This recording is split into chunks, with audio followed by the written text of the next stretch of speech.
What is up, everybody? Good evening. Howdy, howdy, and welcome. Welcome EXO, welcome Sisto, Uchi, welcome Poco. Anybody else who might be lurking or who might join us along the way, it is me, EB, and I hope y'all are doing well this Saturday evening. All the music we just listened to was from Mr. Driller, Drillland, composed by Go Shina.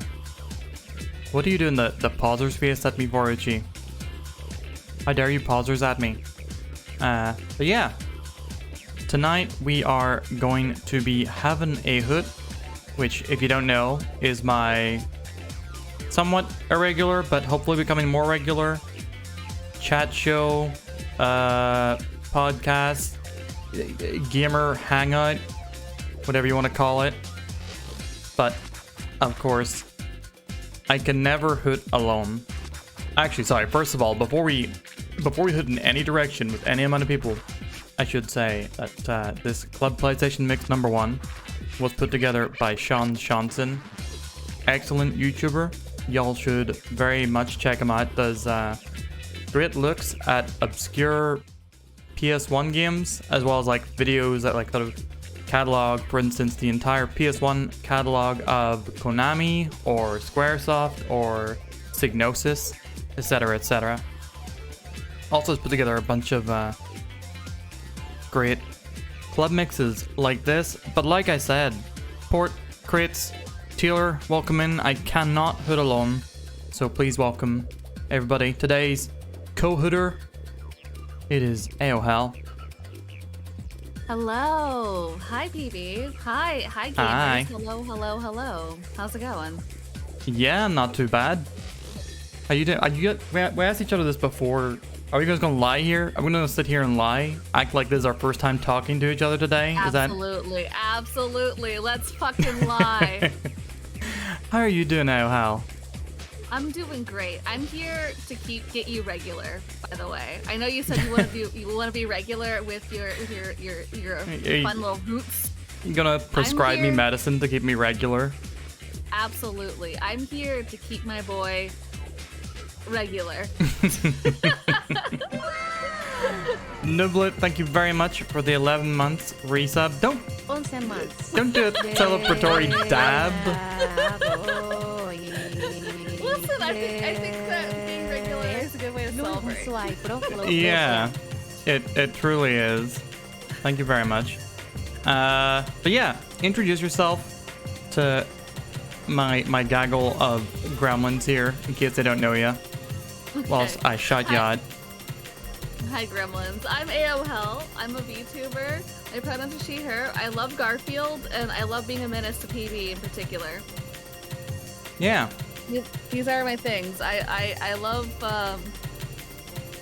camp, and I love goofiness, and also dunking on my friend PB. Those are my 3 favorite things in life. Those are like, if you're a fighting game character, that's listed under hobbies. Hobbies, dunking on PB. Yeah. Likes lavender lattes. Under my secret hobby is being dunked on. Your secret hobby is being dunked on. But what a true friend. Yeah, everybody, go please do check out AOL. Just absolute treat and a menace. Highly recommend. Thank you. Thank you. Also, you forgot to mention that you are technically, we're hooting with 2 people today. You're possessed by a cursed Garfield hoodie. Yes, so yeah, I am technically possessed by this cloak. It tells me all the curse things. So all the opinions I say today are of the cloaks, not mine. Is this the legal defense we're going in? Yes. Yeah, if I get if literally I get canceled for this fucking stream, it's the cloak's fault. It's not mine. Put the cloak on trial. Anyway, we are going to be talking about some video games today. Some games we've been playing. Because you've been playing a lot of games that I really love. Yeah, I've been playing PP's Criterion Collection. Pretty much. pretty much. A red line suddenly appeared above your head. Oh, hey, look at that. Hey.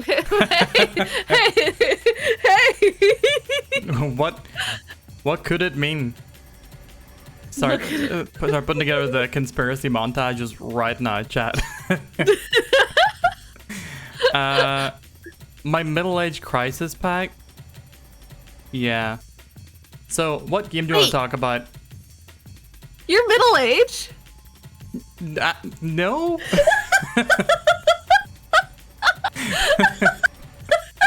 I mean, I can only say no for so long. Time's running out. I'm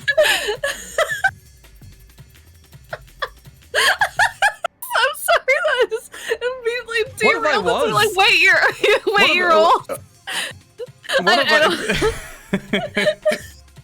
What would the reaction be if I said yes, I am? I would have been like, I'm a 50-year-old bird. You don't seem you have the man-child spirit down, is what I was about to say.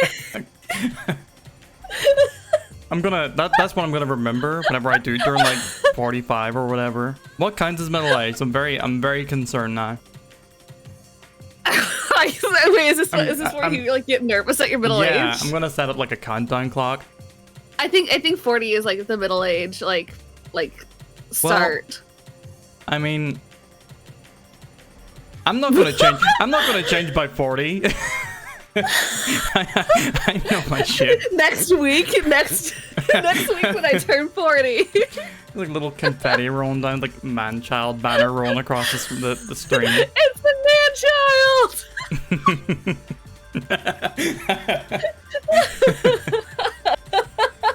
I'm sorry.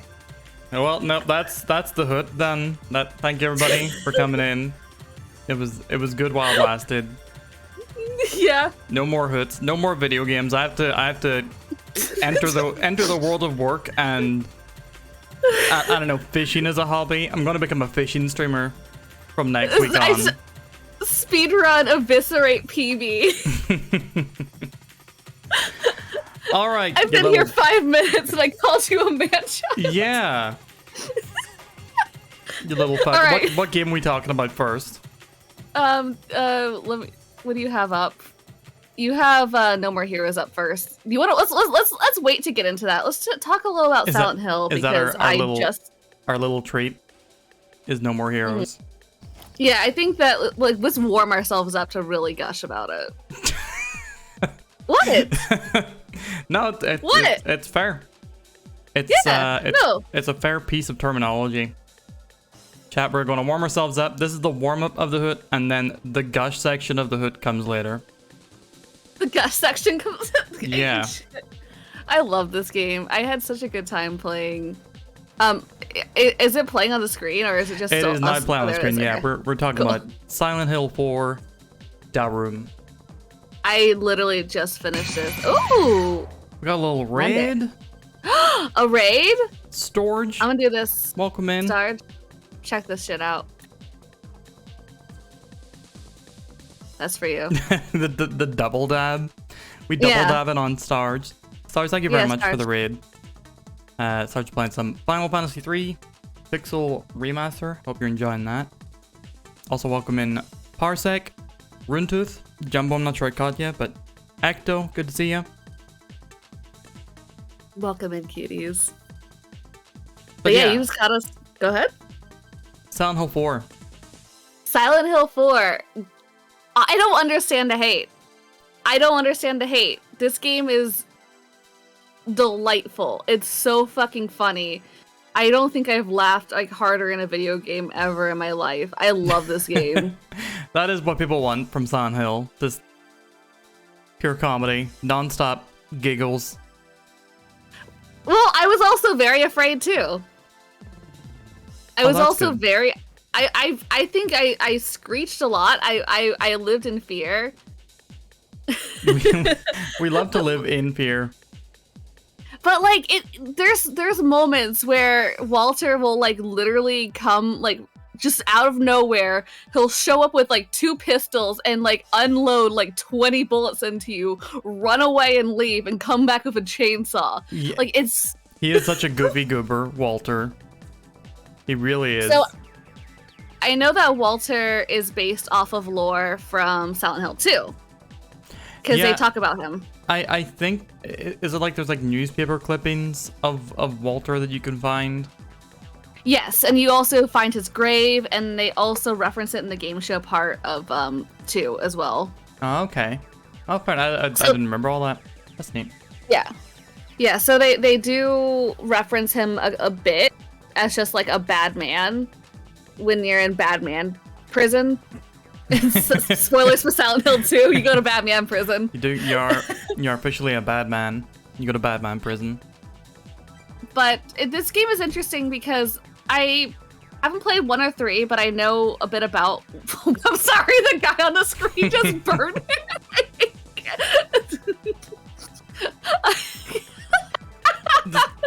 just hitting the stanky leg, just vibing, jamming with it. Literally 5 minutes before this happens, you give this man chocolate milk and he just goes sets himself on fire.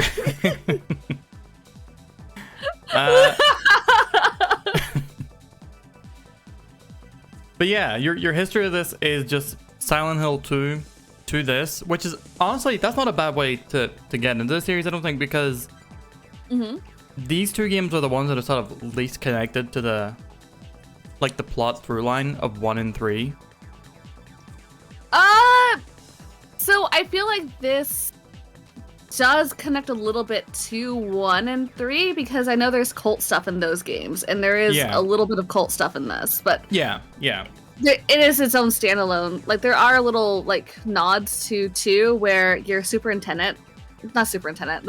of this your landlord is James Sunderland's dad. Papa. So Papa Sunder. Papa Sunder? Papa Thunder. That's an ominous name. You don't like it? You don't want to hear Papa Thunders come to town. Listen, if Papa Thunder is coming to collect rent, I'm paying up immediately. I'm putting the chains on the door. You're afraid of Papa Thunder? I'm afraid of Papa Thunder. I'm not. Oh, there he is. There he is. There he is. The man Daddy's himself. in the keyhole. Oh. What was that? Stream boss. Yeah, we're getting this is that meta, modern horror things. We're doing glitchcore horror now, chat. Watch out. It wasn't me closing my window. I got scared. I got scared of Papa. But yeah, just I guess to introduce the game a little bit. Obviously, fourth Silent Hill game. It is connected to the first and third, but it's not like 1 and 3 are like pretty much. You could almost say that they're 1 and 2, and then yes, 2 and 4 are sort of like side stories, except. I mean, 4 is more connected than 2, but yeah, I mean they all very much like tie into what Silent Hill is. The force that sort of, I don't know, how do you say it, creates a representation of people's inner struggles in a sort of nightmarish alter dimension that isn't always actually tied to Silent Hill itself. But yeah, brief synopsis of like what's the setup for this one, like the basic plot. All right, you're in your beautiful apartment. It's rent controlled. Fun fact: somehow James Sutherland is a good landlord dad. Anyways, you're in there. You wake up and your door is completely chained. You cannot get out. No one can hear you on the outside. You have a little fun party hole that looks into your neighbor's apartment. Is that what we're calling it? That's the canon terminology. That's our fun party hole. That's our fun party hole, yes. Thank you, the Ryan Didi, for the follow. Ryan! Boy. It's Catboy Ryan. Anyways, that's our party hole that we're looking through right now. And, oh god, the red. Yeah, I forget. Always forget Silent Hill does that. It scares the fuck out of me every single time. Yeah, it is weird that they make a save point just like slightly immediately unnerving for a little bit. Yeah, and so, I hear some children's voices, but I go in this hole. So this is our only way out, is this hole that we don't know where it goes. I did rank all the holes in this game. I'm a hole enthusiast. I did note that in the tweet. Hole enjoyer AOL has joined us.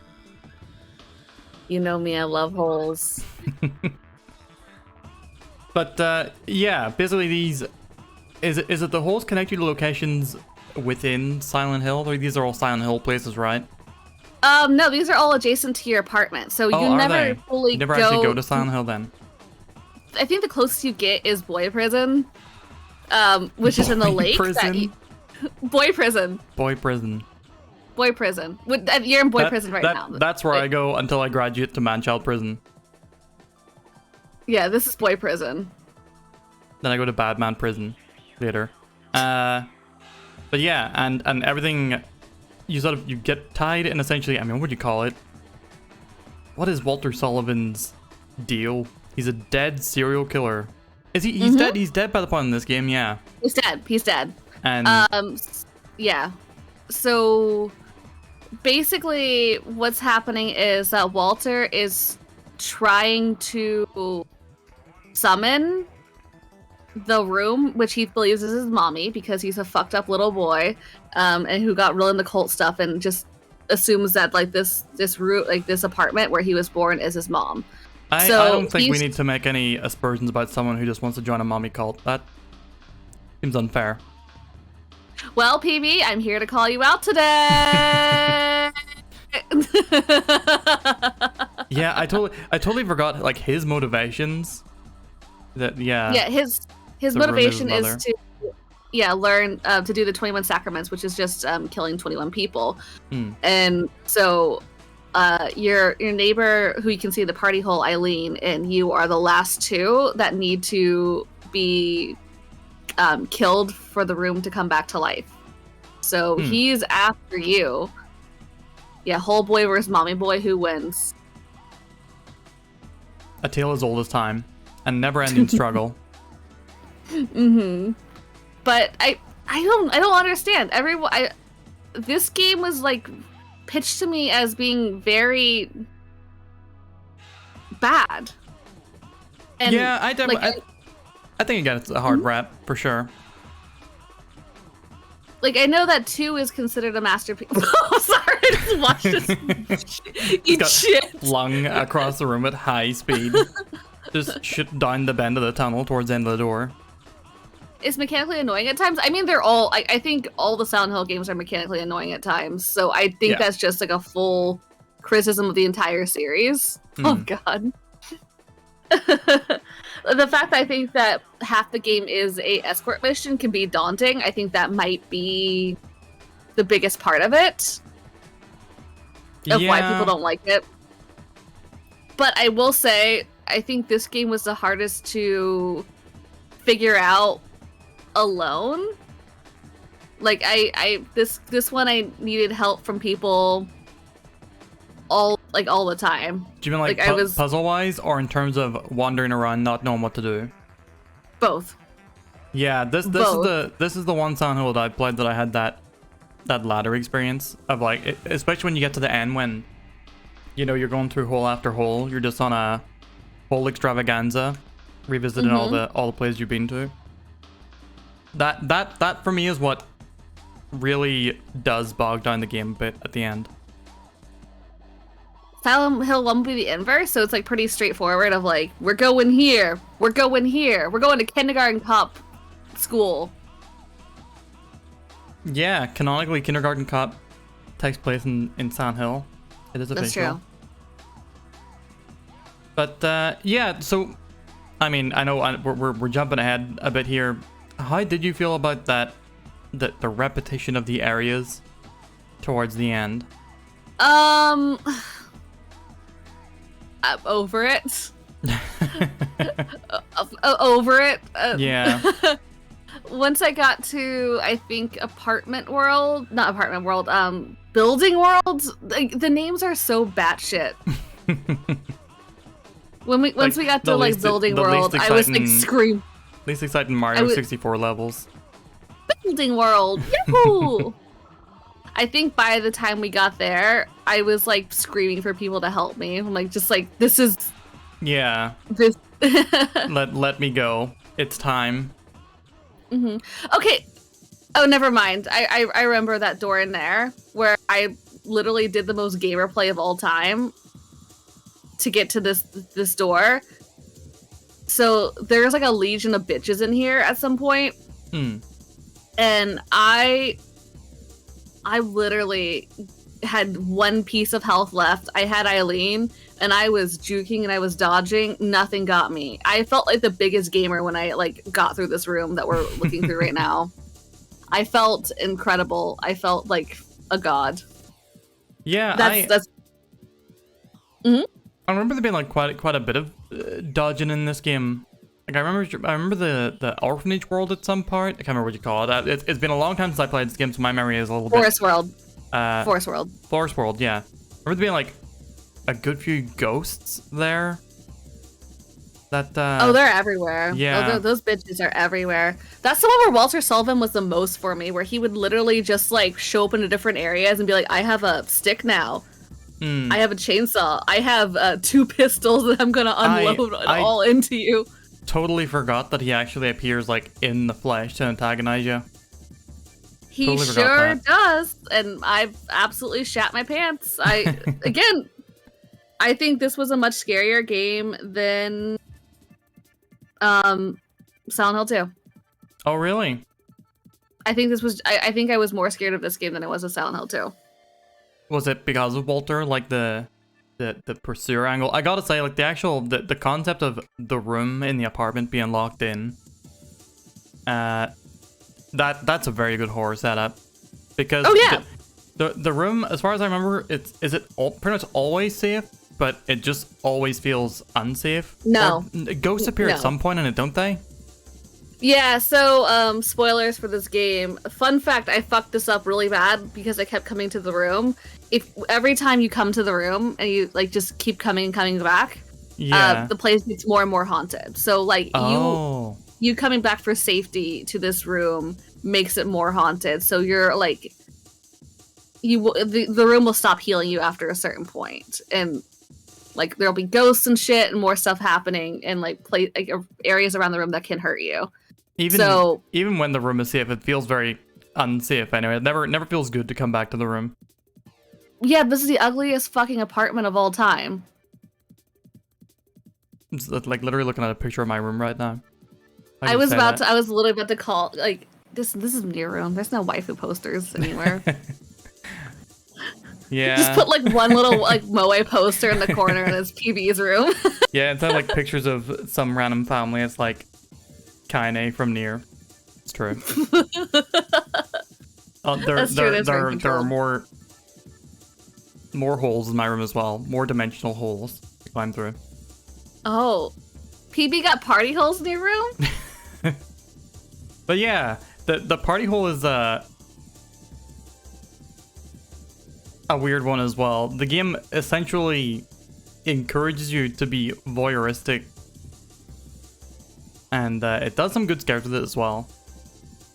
Yeah, you got some, like, rear window moments where, like, literally you'll look across, like, the apartments, like, for, like, like, you see normalcy out there. And sometimes you'll see Walter, like, staring at you like, hey, fucko, I'm gonna kill you. His exact words. His exact words. He does send you a note that says, fucko, you are dead. He's not really eloquent. But I don't know. For this area in particular, boy prison confused me because I didn't know where the fuck it was in relation to anything. And I learned that this is in the middle of the lake that you go across of James to go to the hotel. Yeah.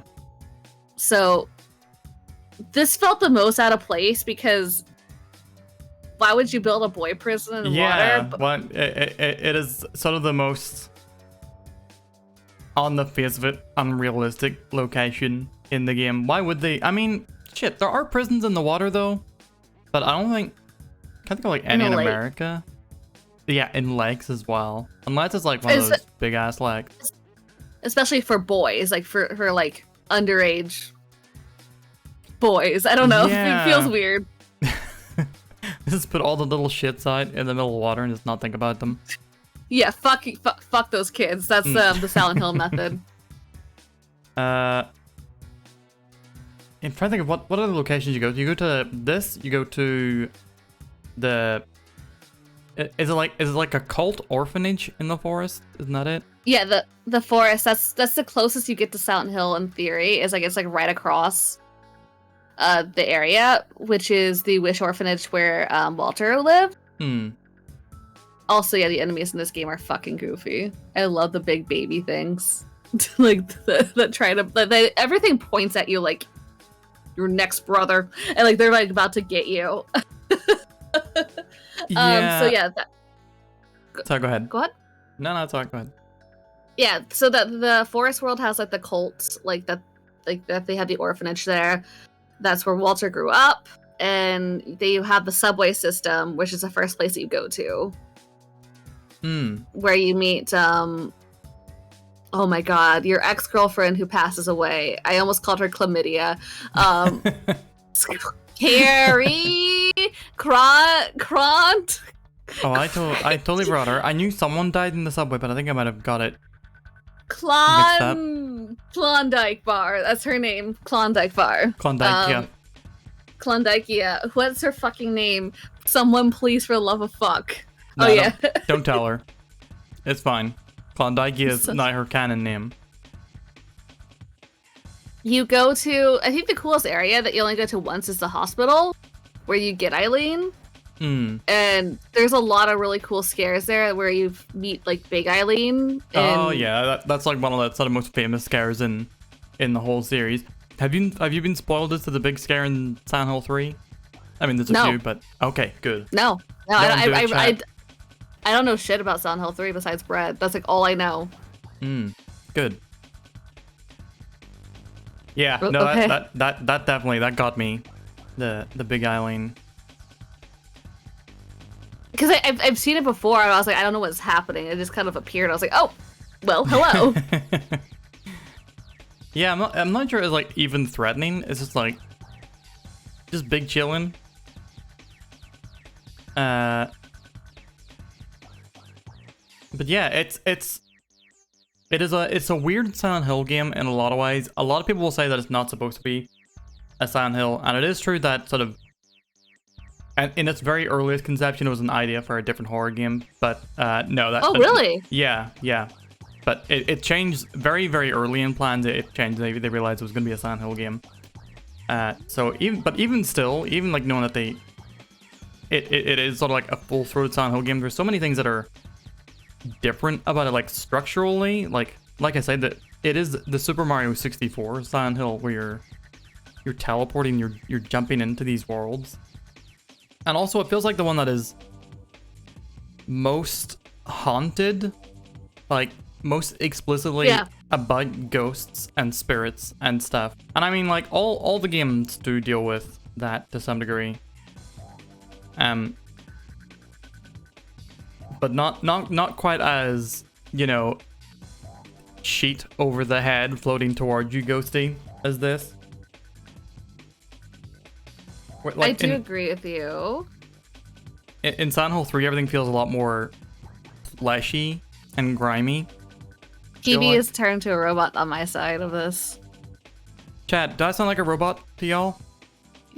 We had this issue before as well. You sound better now. Okay. Alright, here's hoping that's just a little temporary hiccup. It doesn't come back. Yeah, I think it must be our connection tonight to each other is weird. Yeah, I have a lot of storms here tonight, so it's kind of a little iffy, but I think you're good. Yeah. Okay. It's me, not you. But yeah, the vibes in general are very.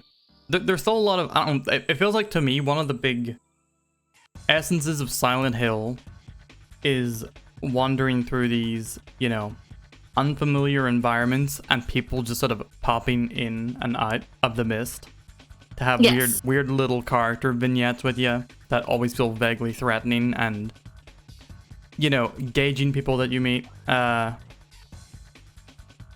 in this game you have the pursuer, you have like the sort of the eternal. It's like, oh shit, I don't want to say too much about other Silent Hills. I mean, no. In Silent Hill 2, you also get human antagonists, but in this, the threat to me in Silent Hill games always feels more the force around you. In this, it does, like, it's the first time I feel like we have a proper, at least from what I've played, a proper straight up human antagonist who is using the Silent Hillness to come after you, which is it's a very, very different experience. It feels almost like I don't know, like a traditional Japanese sort of haunting movie. Yes. With like a almost comic book antagonist. Mm-hmm. So what I was about to get with this is I don't understand why that they're not making this into a movie. I know they're making Silent Hill 2 into a movie, but I don't understand why they wouldn't try for this, because I feel like this has like the great elements to create like a really good horror movie. Yeah. Yeah. Like this feels like it's packaged perfectly for like a 2-hour movie. Oh, it's the Cell starring J-Lo. No. This is better. This is there's some more iconicness to this. You said J-Lo isn't iconic. Are we getting the official first hot tag of the Hoot? Okay, I feel like I should be like crucified for that. That's not true. She is very iconic. Okay, well I was wrong. Just throwing Made in Manhattan under the bus. No more Made in Manhattan. I would never throw Geely under the bus. I would never throw Made in Manhattan under the bus. I would never throw the movie Honey under the bus. I would never throw... What else has she been in movie-wise? You overreached. You got greedy. You tried to remember too many J-Lo movies. Well, I fucked up. The only green light. Oh, yeah. Sam's asking, Hollywood says they'll only greenlight either Silent Hill 4 the movie or No More Heroes the movie, and you have to choose. What you saying? I would say Silent Hill 4 because I think No More Heroes is just Scott Pilgrim, but just hornier, and I don't want that.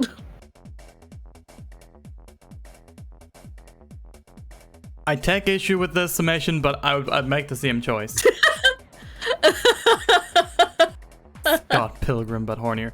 I think that No More Heroes is just too much of a... Silent Hill could be adapted to a game without, you know, losing a ton in terms of the narrative.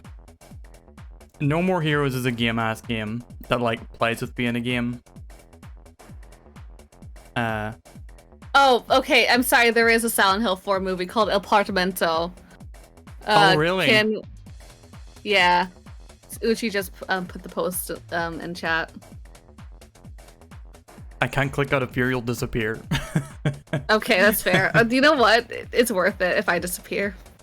All right, we're gonna pray that AOL does not disappear. If I don't disappear, I'll dab for you all. Let me do a little click. You were vibrating for a moment. That was neat. Oh, you know God, that really is just Silent Hill 4, isn't it? It sure is. It sure is. Instead of handprints, a little tally.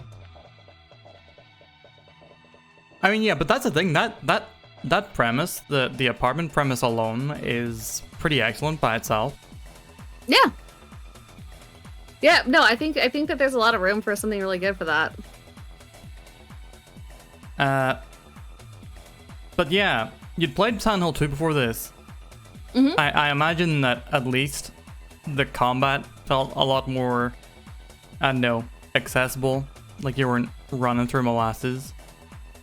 Oh yeah, no, the combat in this is really good.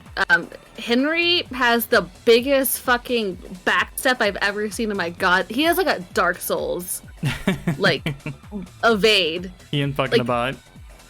Oh my god, I hope they show it, but like he jumps back so goddamn far. Like it's genuinely impressive. Some people feel like this is like an ongoing discourse in horror games.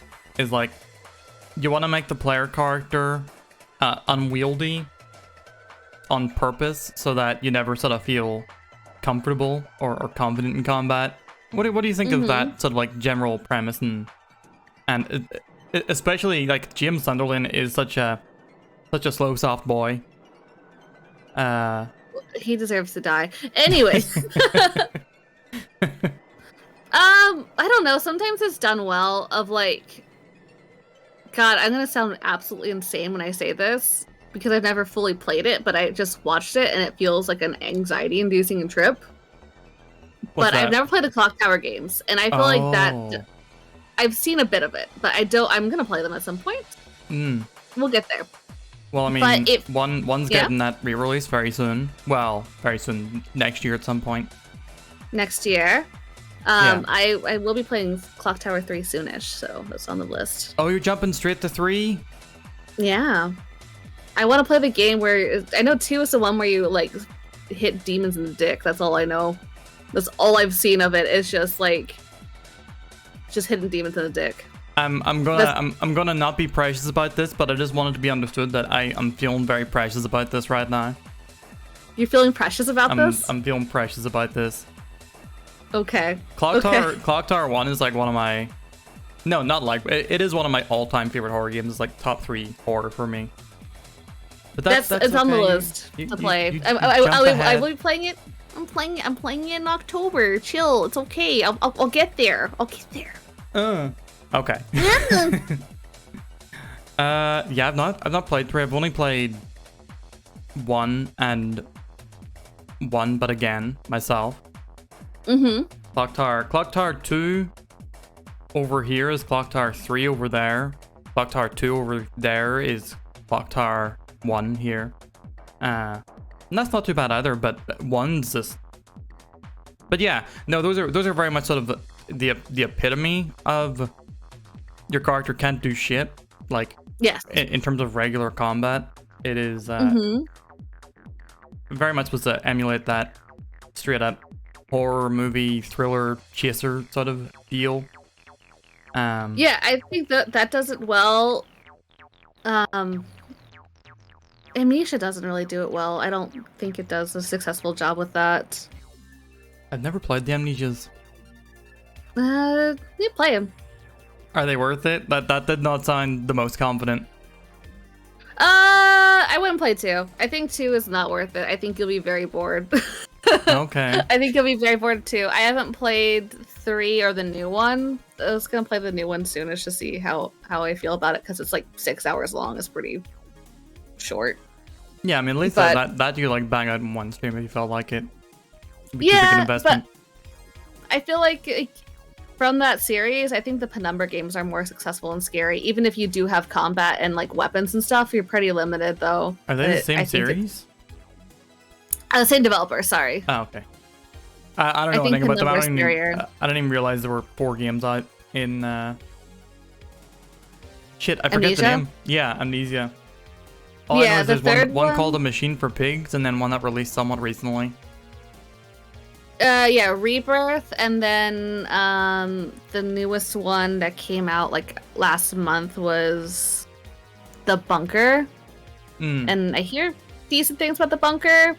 I don't know. We'll see. It's 6 hours long, so could easily just do that on a stream and see what happens. I can't even remember which game in like the sort of genre of modern horror games, which essentially like the first-person chase game. Can't even remember which one in that genre I've played. Like I've played a couple now, but they just, I don't know, they fly by me. I don't feel them. I feel like they're more scare corridors than games to me sometimes. That's fair. That's fair. This is a game I haven't played, but I'm just generally curious about it. I hear very mixed things, so I'm curious. Have you played Haunting Ground? I want to know, is it or is it not it? Is it hot or is it not? I've not played Haunting Ground fully. I emulated it for like half an hour like years ago, so I don't really know. But okay. From what I've heard, it is pretty much like the spiritual successor to the Clock Tower games. So I've always been very interested in diving right into it. Uchi endorses. Yeah, it's often sort of held up there as one of like sort of the great non-big franchise PS2 horror games alongside Rule of Rose. It's always like put side by side with, because they both feature a dog in your gameplay mechanics. Rule of Rose I know is great, though. That's a hard game to find. I'd like to play it, but I know that Rule of Rose is fucking heavy. Yeah, it's not nice. It is very... I don't know how to put it. You get sad. you get real sad about it. Yeah. If I see the opening cutscene of that game, I get like a little froggy throated. Because it's just... Yeah, there's trauma. There's trauma. If you want a traumatic game that has really bad gameplay, yeah. It also, you might have heard like, I don't know, what's the word? Controversy around Rule of Rose, which is just entirely fabricated. Like, essentially, a sort of Italian newspaper at one point like started a big kickoff thing about it. I think it was about like, essentially sort of ephebophilia, like pedophilia kind of stuff. Which it very much is not. There are... I mean, it's more about... I don't even know if I want to say what it's about, because it's kind of spoilers, but it's definitely not about that. That's not really... That got a banned over here as well. Like, it never released in the UK because of that. Like a person who didn't even play the game through got it banned here. But yeah, no, there's a lot of bullying stuff in it. There's a lot of, yeah, there's traumatic past stuff in it. It's super, super heavy. But it is... Yeah, yeah, when your cast is all children and dogs, I think that I'm gonna, like, get anxious. Yeah, yeah. But I'm curious to see more about it. On the opposite side of the spectrum, Michigan Report from Hell. That's a game I would love to play. Well, I just want to quickly, before we move on from it, if you do want to find out more about Rule of Rose, if you're not sure you want to play it, I highly recommend. There's a YouTuber I discovered quite recently. Some of y'all in chat might know her. 1 second, let me... My mouse has disappeared. Why has my mouse disappeared? Where'd it go? Okay, here it is. Yeah, Tango Mushi is the name of the YouTuber. She has a big... Tango Mushi? Yeah, Irish horror fan. Ooh! And she did a really fantastic video sort of going over Rule of Rose about a month ago. Okay. Titled Rule of Rose, the survival horror that lost to plagiarism. Yeah, San knows. Oh, wow. Okay, So okay. there's I'm link. interested. Thank you. So yeah, if you're not sure you want to play it, watch that. You'll get an idea of like pretty much the entire plot, how it plays. It's like a review and an analysis, and then like a sort of she looks at the cultural reception to it as well. Okay. It'll definitely assuage any fears of like, you know, is the game inappropriate? Is it gonna be, you know, rough in that way to play? Okay, that's helpful for me. Thank you. I'm adding that to the list of watch things for me. Whereas Michigan Report to Hell is Yeah. a game in which ogling is a primary mechanic. I'm excited. I'm excited about Michigan Report from Hell because it just feels like be a pervert, have fun. Is that the twitch.tv/AOL tagline? Yeah, be a pervert and have fun. That's the rules. I hear that like San and Uchi are like fucking like mentally exploding as my beloved mods just like.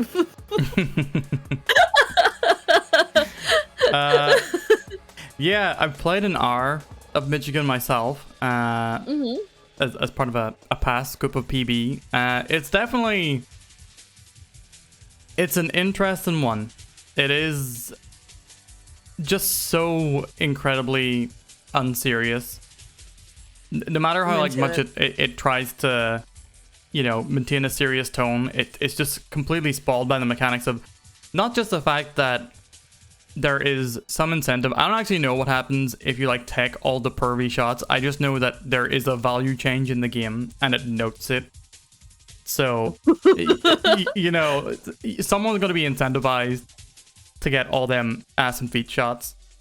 Wait, foot shots count for perv stuff? I can't remember. I don't know. Hopefully. This game will be on its time. Oh my god. Fingers crossed, yeah. Forward thinking, truly. Forward thinking. But yeah, even outside of that, just like the mechanics are so weird. Like sometimes you just have to do pixel hunting with the camera to advance the story, where everyone's feeling very tense and it's all very horrific. But you spend like 15 minutes looking for the right thing to point your camera at. Also, I'm pretty sure you can either just like straight up run into people and knock them over, or throw shit at them and knock them. You can do some really goofy shit in it as well. Okay, I'm going to have a good time with this. Yeah, okay, I'm excited now. This sounds phenomenal. Definitely at least worth. You'll get like at least, you know, one sit down's worth of entertainment value from it at the very least. I do intend to do a full playthrough myself, but I can imagine it's gonna be frustrating as well. I'm so excited. I'm so excited. Thank you for your guidance on this. I'm ready. Now I tell you what, one horror game that just full-throated endorsement. Signalis. Have you played Signalis? I have not played it. Yeah, Signalis is great. It's very, very much harkening back to the PS1 days, sort of Silent Hills and Resident Evils, especially Resident Evil mechanically. But my God, I would love to have someone on to talk about that because it's just layers and layers of horror and such like a... Shit, I had it on my list to play, so I guess I'll play it soon. I mean, I'm October... rebooking myself for this for having a hoot. Well, you did say you're going to keep me regular. That would do it. Yeah, I'm keeping you regular. October is soon. If you don't have a full dance card by then, definitely recommend a little bit of Signalis. Absolutely. I will play it. It was I heard mixed things. You like it, and I know that Beep did not like it. So I'm curious to see the balance between the two. I mean, Beep doesn't like the original Resident Evil 4 either. Where are you, Beep? Want to start a fight? They sure don't. No, I mean, well, Beep definitely plays a lot more horror games than I do, so they're probably, I don't know, they might be more versed in certain mechanics that have faded out of fashion or whatever. But yeah, no, Beep is wrong. Let's put that out there. I love Leon Kennedy. That's all you need to know. I love baby girl Leon Kennedy. I'm excited to finish the RE4 make at some point. Oh, where'd you get to in it? Also, can we get a little Castle. shout out for Beep Salt? Y'all should be checking out Beep Salt if you get to do so. Beep Salt's really great. Aside from being a variety and primarily horror game streamer, they also develop games like Pet, which is on Steam. On my hard drive. I need to get around to playing it. You should. It's like a 30-minute playthrough. It's really good. But yeah, sorry, where'd you get to in RE4? Castle. I'm at Ramen Salad Bar, and then I had to stop, so I'm probably gonna just replay through it and get to there because it's not that far. Man, that Ramen Salad Bar took me so long. I think it took me like 2 hours on stream. I remember watching you just kind of like explode a little bit. Just eat shit time and time again, relentlessly. But you see, I have a trick. It's called playing on easy mode. Yeah. There are some times that I do that. That might have been one of the times I should have thought about it. But no, I really enjoyed the fight still. Rough as it was. I was in the thick of it. So I didn't mind. Yeah, the fight in the original one, I think I had trouble with too. So I'm excited for Metal Gear Solid bitch. Krauser, thank you. Krauser-kun. Krauser-kun. Krauser-chan. Krauser-chan, notice me. Trousers. Trousers. I'm ready for the trouser fight.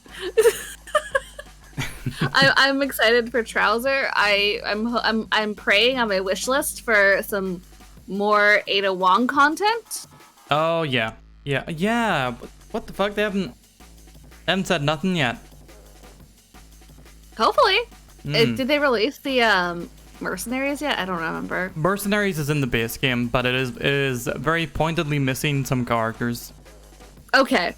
So it's not the full RE4 Mercenaries. Not the full beef. I think we got some beef yet to come. Okay. I would love some beef. I'm starving. Speaking of beef, Silent Hill 4. Delicious. Yeah. The good beef. I'm trying to think of what haven't we covered? Puzzles. How do you feel about the puzzles in Silent Hill games? They're always a little bit obtuse and weird. They are obtuse and weird. So, when I played 2, I was called out. Someone said, "Hey, play it on hard." Play puzzles on hard. And they're like, "How much money will it take to make you do this?" And I said the number. The number was immediately, nice. And so I played it on hard. But the easy thing about 2, and what I felt in particular, Silent Hill 2 felt like you could easily brute force any goddamn puzzle. So I never felt like it was that hard. So I felt that 2 was pretty easy because you could easily just like slam things around for like 5 minutes and you would get it regardless. This one felt deliberate. This felt like. Isn't Silent Hill 2 the one that has like a puzzle in which you have to know Shakespeare? That's 3. That's 3? Oh, okay. Okay. Yeah, I think the hardest one in 2 was the coin puzzle for getting a key. I think that was the hardest one because there was a piece of information that I didn't realize until I just fucked around and found out for too long. So yeah, that's again, not the one with like the box in the hospital, is it? With like a bunch of locks on it? Yes. Yeah, I think that's the one that fucked me up as well. Oh no, it was the one the apartment building. Okay, I don't remember. Oh, there was I thought I needed an extra coin. I didn't need it. That was it. That was it. Yeah. I'm not realizing I have to replay all these games. Yeah. My memories are foggy. Like that Good. sign. Oh my god.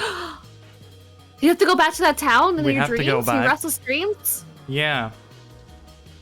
I have to throw you in the leg. Okay. The AOL in water ending is coming. You know what? I killed my wife, everyone. Bye. All right, Pillow Princess PB. Pillow princess. You're sitting on a pillow right now, Yeah, so there could be a dead wife under there. Wait, you think I just keep her nearby? Just Yeah, I don't Just know. in I don't know what case. you do. Listen, you could be lonely. oh god. I was like, whenever I don't have anyone to hoot with, I just like do it offline. Just put her in the other corner. Talk to her about video games. Argue with her about video games. Yep. Yeah. I'm sorry. I'm trying to murder PB today. I feel like that happens every time we hang out. You just come with the knives at the ready. Yeah. I'm usually in a nice, like, chill mood, and then all of a sudden it's just like, oh man, what if I just, like, antagonize PB? Like, what if I did it?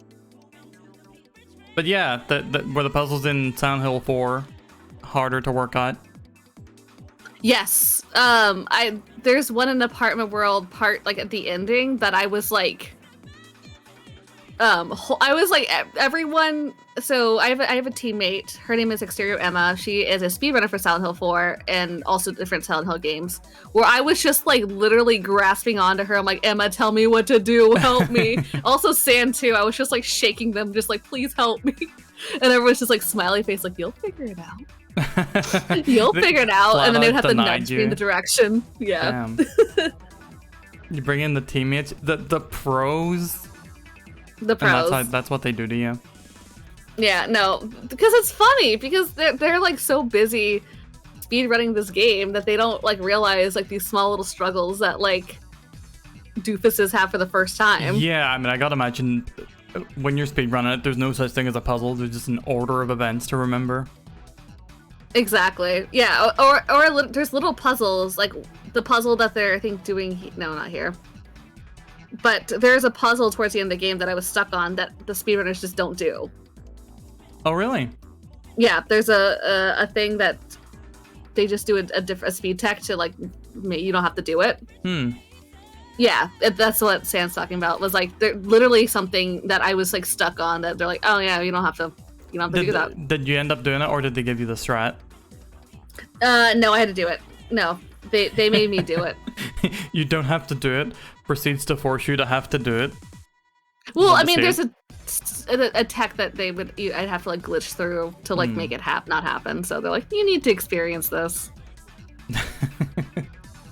But the helpfulness of our buds, gotta love it. Yeah, the puzzles are always something that That's a creepy ass message to look at. Better check on your neighbor. That is one of the things I remember loving about this game so much, is the things that would change whenever you come back to the apartment. That's why I love coming back, even though that was the thing that fucked me up. Yeah, I had no idea that fucked you up. That's like... Yeah, I got almost good ending, but the apartment was still haunted, so I guess I just moved out. I don't know. So I don't really know what happened. Like, me and Eileen were alive, but I think I just, like, the apartment was just haunted as fuck, so I just moved away. It's not our problem died. anymore. I don't know. Someone else Yeah. can deal with that. We didn't get our deposit back. Can you remember the ending first one? I can't remember what I got. It was so long ago. Like, I played this on PS2. I got the collection with 2, 3, and 4 and just played them in a row, like, in the course of January, since I got it for Christmas. It was real good, but now I just can't remember most of it. They love a little blur. Yeah, should we play them again at some point? I think you'll have a good time. I might do them. My October tradition has been doing a Clock Tower and a Parasite Eve, but I have technically finished Parasite Eve. I was thinking of going back and doing like one with additional content, but I might do a little Sand Hills instead. This. Yeah. Play this. I think you'll have a pleasant time. Watch me say this, and then like I get a message just cuss words from you. It's just all cuss words. Just pictures of like you as a dartboard. That's fair. I deserve it sometimes. But yeah, oh man, the PS2 is such a good era for horror, though. Absolutely. How many horror games of the era have you played? Like, not many. Yeah. So AOL, like, this is a recent development of liking horror. Like, genuinely, when I started streaming a couple years ago, I started to get into like enjoy horror because I was so scared to play it on my own that like I just had a really hard time. I like tried to play this when I was a kid. I had the demo disc, and like that was too many nightmares. Yeah, no, exactly. So that was my experience of Silent Hill 1 as well. I played it for like half an hour. I think your stream died on me for your video. Oh. I can't hear PB.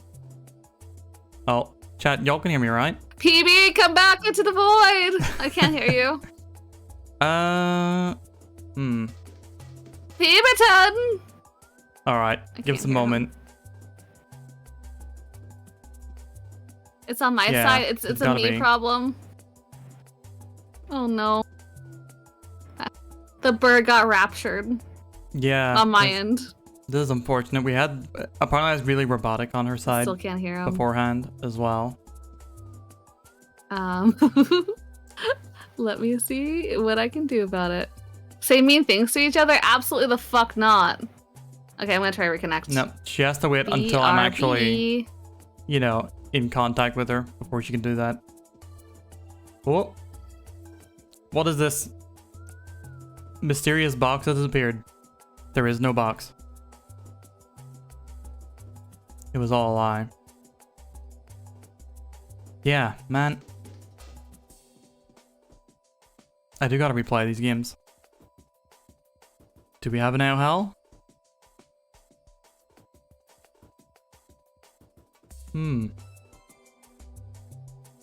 Was she ever truly real? Oh my god, is this the ending I got? AOL was never a real.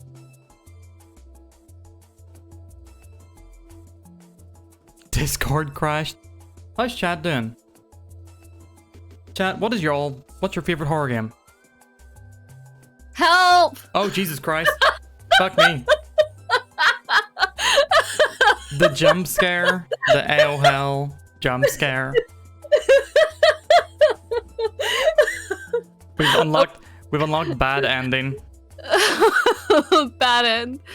Okay, we got good Garf ending. Okay, let me share my screen and come back to this all. God. What the hell is Garten of Banban for, Poco? I was asking chat what their favorite horror game is, or scary game. And we got Resident Evil 4, Garden of Banban 4, and Sansa's Chicken Run on the Dreamcast. Ooh, Chicken Run's a really good one. I am afraid of I am afraid of the Aardbart series or Aardbart. What Aardvarts. Arbert's horror. Darkwood's freaky. Yeah, that's the top-down black and white one, right? With the light you got going. Yeah, it's boring until it's not.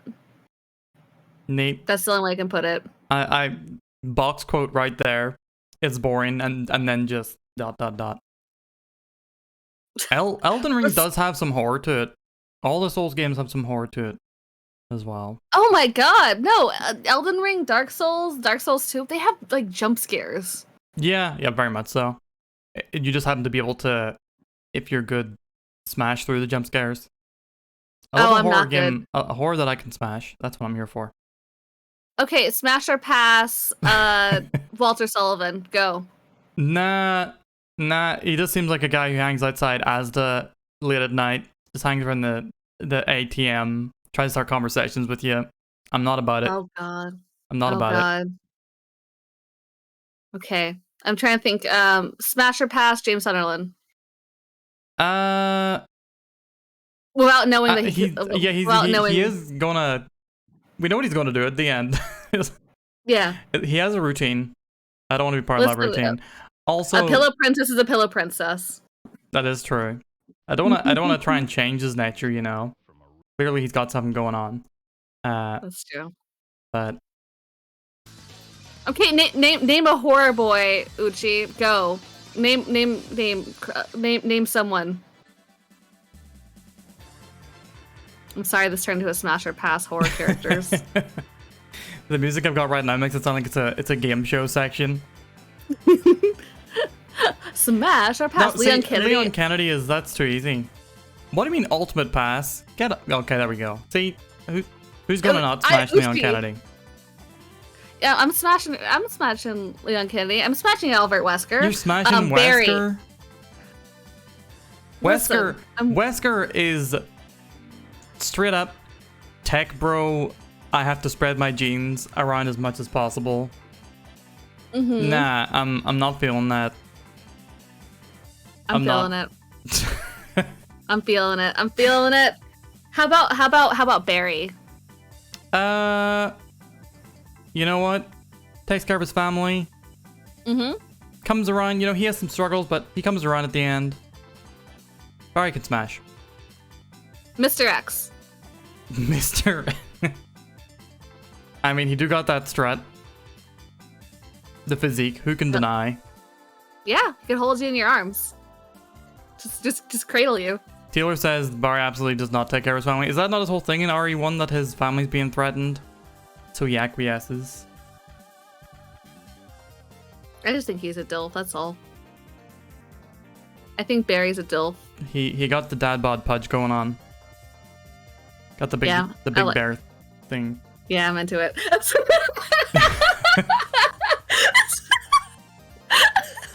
I mean, we're all learning here. We're all learning about each other. Yep. I'm sorry, friends. Lisa Trevor's a weird one. She's like Trevor? Yeah. I don't think I character know who that from is. RE1 remake. Is she in RE1 remake or is she just in Umbrella Chronicles? Can't remember which. I don't think I met her yet. No, she was a little girl who got virused up and grew up with the virus in her and became all monstery. Oh, yeah, I'll see how I feel.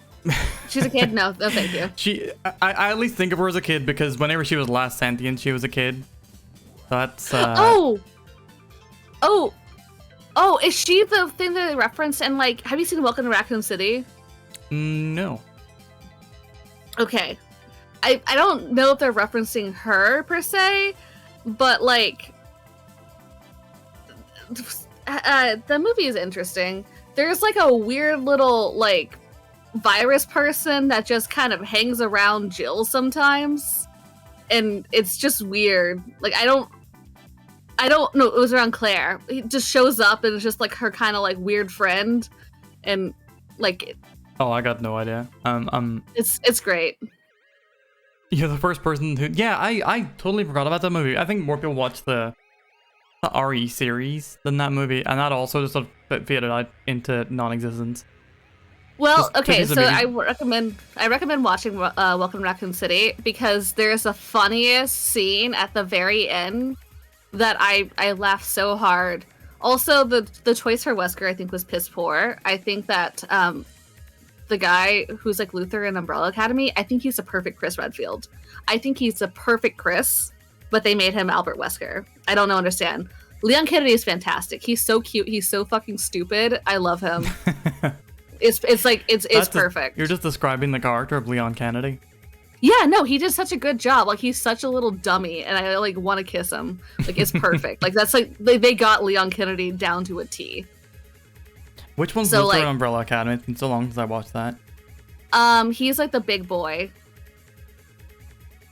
He's Okay. the he turns into like the strong boy. Like, he's a perfect Chris for me. I He can't looks remember. like. Yeah, they made him Wesker, which I felt like was too. I don't know. Too beefy for Wesker? Too beefy and too like hero-y, like good, like I don't know. It just Like, didn't feel. too type A personality style. Yeah.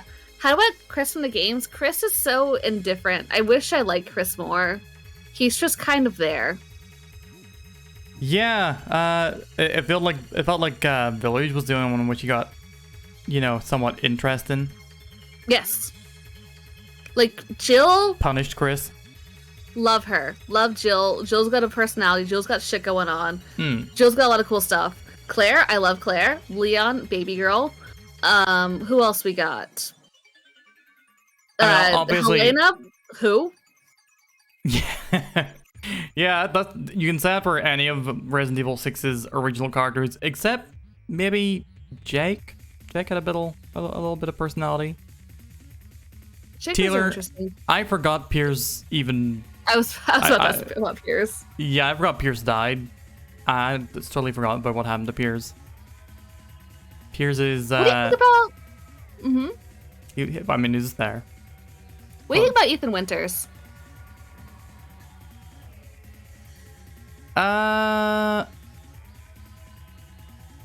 He felt like a vehicle for comedy more than anything. Like, everything that he does is slightly zany and goofy. And I do feel like the whole thing of hiding his face actually did somewhat hurt one's ability to get any sense of character aside from him, either being I am protective dad times or I am protective boyfriend times. And then just like the goofy hand shit. The goofy hand shit. It was just like watching Bob Saget run around a Romanian village looking for his child. I loved it. Also, what do you think of Mia? That's the question. Bland. I thought she was bland as shit. Well, I thought she was. They kind of work for each other in that case. Yeah, bland bitches meet bland bitches. Also, after you see her like backstory, why would Do you you marry think her? she'd be more interested? Yeah, she's fucking like. Honestly, she's like, oh, Ada Wong. What if I were her? But if I were just boring as fuck. Any IRL ghost / paranormal / Bigfoot / UFO stories? Thank you for the $5, Anonymous. Just as we have IRL, do you have any ghost paranormal, any sort of haunting stories or the like? IRL? Yeah. Yeah. So, I was in a bathroom one time. That's so unlike you. I know. Sometimes I go to the bathroom. Ooh. I was in a what was described on a ghost tour as a haunted Starbucks. Sure. And what happened was I was doing my business, and a a cabinet just Thanks for that detail. bursted open, and then I got hit by toilet paper. The fuck? Yeah, it was really scary. It was really scary. I was in a great place for it to be scared. Does the Starbucks market itself as cursed? No, but the ghost tours do. Someone did die there in that bathroom. They said, wipe yourself off. Yeah, they're like, wipe yourself off from the scare. And I was scared by it. Yeah, that's... See, part of me thinks that the location of it makes me think that it you know, hijinks are happening. Hijinks, just the hijinks are happening in the bathroom. some shenanigan where they have like, I don't know, an ejector in it or whatever. But no, that would freak me the fuck out as well. Yeah, no, it was scary. What about you? Do you have any horror? Like, any ghosts? No, like real things. Greyhound, thank you for the follow. Welcome. I once did encounter on a walk home at like 5 p.m. so like slightly getting the sunset in like a big like it's like not quite an alleyway, it's like a pathway between a row of houses, but it's like kind of wide. It's like wide enough for like one car to get through. I did at one point encounter like this weird ass impenetrable wall of darkness that literally just started in front of it. Must have just been like a thing of no street, but it wasn't even that late at night either. Like the sun was still out, it was sun setting, but it was that was weird. Impenetrable wall of darkness was probably like the weirdest, I don't know, IRL thing I encountered. I remember one story, the scariest thing that like ever happened to me that wasn't just like, I don't know, someone trying to beat me up or whatever. Yeah. I must have been, what year did The Lion King come out, chat? The Lion King 95. Okay, so I might have been about 5 or 6 at the time. Okay, well now I know PB's age. Yeah. The mysterious information has been revealed. Not middle-aged. Soon. But yeah, I was sitting watching Lion King. I was being babysat by my sister and her friend, Joni. And they were 10 years older than me, so Joni would have been about 15 at the time, or maybe 16. And I remember like I was watching it on the floor, like just sort of like peering up at the TV, watching some Lion King. And Joni like sort of crept up and sat down beside me and sort of started acting weird, like I'm trying to think of how to put it. It's like playful, but like in a weird way. And then all of a sudden, she screeches at me, hisses, got vampire teeth, chases me around the house. What the being fuck? A vampire. My sister comes running in, picks me up, runs out of the house, runs all around the neighborhood, while Joni is chasing me with the vampire teeth in. And yeah, they eventually, after I'm like just in absolute hysterics, just crying my little ass off. Oh no! They pull off the act. She made vampire teeth with her own fingernails. Oh! I mean, there weren't very much in the way of like prosthetics available, but I thought, yeah, pretty inventive. That's inventive, but like, holy shit, Yeah. I'm so sorry. Oh no! And then I just thought she was hot for the rest of my life. The trauma! Yeah. The trauma! Listen, So this is how that's what works for me now. We're learning. If anyone in chat wants to, that's the strat. Just chase you around the neighborhood with vampire teeth until Yeah. you cry. Is that why I got into Rouge the Bat? It's all unfolding. Look, I'll say it again. I'm the only person in chat with a badge that says I have normal feelings about Rouge the Bat. If no one else can present that, then you're the one that's suspect, not me. Okay, well, lock me up then. Yeah, nothing. There were like some like haunted-esque spaces. There's like a witch's hut down the woods here. That's what we call it. The witch's hut. It's probably just like an old, I don't know, like logger's house from the Middle Ages or something. But yeah, I remember we used to like try and see who could like stay in there as it got darker and darker, which is really dumb because you don't want to be done in the woods when it's super dark anyway. But yeah, no actual hauntings or anything of the like. That's the closest thing I got. I'm happy we're sharing today. Poop scares and hot vampire teeth lady scares. Yeah.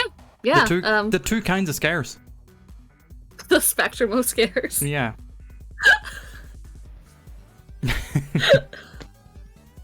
Timmy says, scariest thing I encountered was I was 13, 14, sleeping in a friend's house, like 10 minutes walk away, wanted to go home. Walked around at 1 in the morning, walked past the school, and the bell started going off. Oh, that's fucked up. Oh, that's scary. Yeah. Yeah, I'm trying to think of the scariest thing that I encountered. Besides a clown jumping through a bus window, I Through a bus window? Yeah, so what happened was we were on a field trip to a firehouse, and they had a clown there named Sparky who was an absolute bitch, and I fucking hate Sparky so much. Fuck Sparky. Yep, we're Sparky haters in this chat. Yeah, he jumped through the bus window to jump up to say hi to everyone, and it was right in my window. He just shout in my fucking ear. And I got jump scared by this fucking clown, and I was so mad. I was so upset. I was so scared. Yeah. Trash. Did you develop a fear of clowns from this, or wait? What age were you when this happened? 6. Oh, so I was okay. I was very uneasy. I was very uneasy around clowns. I was like, I don't trust you. Like at that age, it's more than a jump scare. That is a trauma. For sure. Yeah, I became okay with clowns later in life because I had a lot of friends that were clowns, so it's just kind of like, all right, I guess I have to tolerate you now. Oh, I do remember another quite creepy place. Me and my buds camped out at for a night, just chilling, drinking, fireworks, that kind of stuff. We found this little cottage or farmhouse, not super big, literally just a couple of rooms. But yeah, we went in and all the walls had legit very, very old Bible verses nailed to them. God. All over. So yeah, one of my mates just would not sleep inside the house, thought it was proper haunted, so we took a sleeping bag outside. But I would not do that. It was okay. That's scary though. The only thing that haunted it was someone pissed in the corner at night. It was not good. Oh. Yeah. It's true. That is the true horror. Mystery piss, or did it was one of your friends that pissed? I mean, it was obviously one of my friends that pissed, but no one ever owned up to it. I hope someone tells you who pissed in the corner one day. It was Scobie. Scobie came in, pissed in the corner. Yeah, no, it was a good night, aside from the weird Bible pages and the piss. Besides the Bible verses and piss, I had a pleasant day. Yeah. That's also my general review of going to church as a kid. Yeah, a lot of piss in the Catholic Church. All right, Silent Hill 4. Yeah, I think we've talked about that a lot. Talked about it, yeah. Thank you, Silent Hill 4. You did it. Thank you, Walter. And are you now starting Silent Hill 3? So we might start Silent Hill 1 tomorrow. It basically, TLDR, Silent Hill 3, the PC version, it has some issues, and somehow I can't get it to run, so we've been trying to get it to work. Sam's been very kind and lovely to help with that, but holy shit. So we might go in order. Yeah, we'll see. It probably works better for the story anyway. Yeah, probably. So it'll be fine. There's Plus, it's a pretty short game. A lot of about Silent Hill 3 that I understood in retrospective because, you know, I like, read up on shit after playing it. Yeah, I think I'll enjoy it more playing 1 first than going into 3. But another game you played recently, one of my absolute faves. Yes. Nier Automata. Incredible. Incredible. So I played this game because my dear friend Raichu loves this game in series so fucking much. Raich is obsessed. Raich and me are like in lockstep with the Yoko Taro obsession. Yeah, just fucking Yoko Taro pilled, and she just would not stop talking about this game and her love of it. And I get it. It's very, very good. I'm still playing through Replicant on my downtime in like my Discord, but this game is incredible. I think at the end, when we got to ending E, I think that's one of the few times I have like openly wept on stream. Yeah, I can imagine that.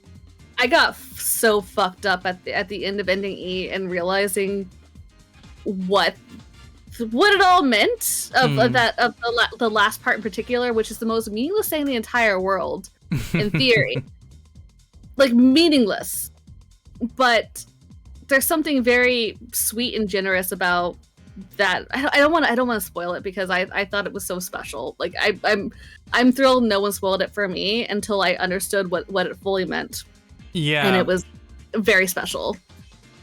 Yeah, it's definitely a game that, like, at this point, it's sort of almost a meme, like what the game does. Like, if you watch any video essay, it'll like almost lead with that, or definitely mention it at some point. But yeah, we're not going to spoil that in here. We're gonna avoid big old spoilers because I do think that this is a game best experienced. Also, good night, Port. Thanks for hanging out with us tonight. Good night. I do think, with some retrospect in particular, I think I should have played Replicant first. Yeah, that the one thing that I would recommend to anyone who, but see, that's the thing. Replicant is not a great game, I don't think. I mean, I love it. It was one of my favorites. It was.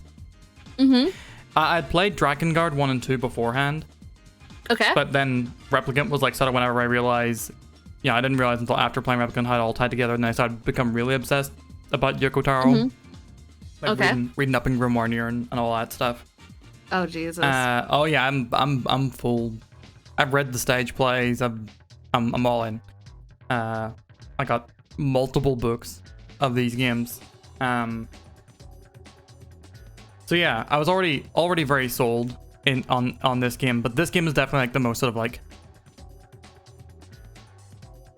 See, Poco said in chat, Replicant is a great way to turn people away from the series as a first impression. I feel. Sorry, go ahead. I'm not even through my first playthrough of Replicant, so I feel like I'm not well versed to talk about that, but I can understand that. Well, for one thing, you're playing Replicant version yada yada yada, right? The gameplay is slightly improved in that. The gameplay in the first one is a lot stiffer, a lot more limited in what you can do in combat and so on, which does make it a slightly worse game. But see, on one hand, there are a lot of people who played Replicant or the first Nier, like the people who got into it and then got rabid with the series. But this game has definitely made the entire series more accessible. Yeah, and it didn't really dilute the experience, in my opinion, at all. Like I agree. I think it's like it is all around a better game, but I think the inverse of what Pogo said, and that Replicant is a way to turn someone off the series, is like you're also getting the much better game after if you play Replicant. I think it might be harder to go back to Replicant after this, but I mean, you're doing that experience, so yeah. So I started with Automata first, and and I went to Replicant. And it's harder, I feel, because there's a lot in Replicant where you're literally like have like walls of text. And like there's one particular part that I was like kept glazing over because I just didn't care, but it was important.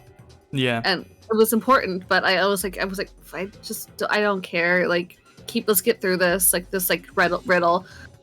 But yeah, the forest. The Chrysler, yeah, the forest. It was the forest part. I was like, Jesus fucking Christ.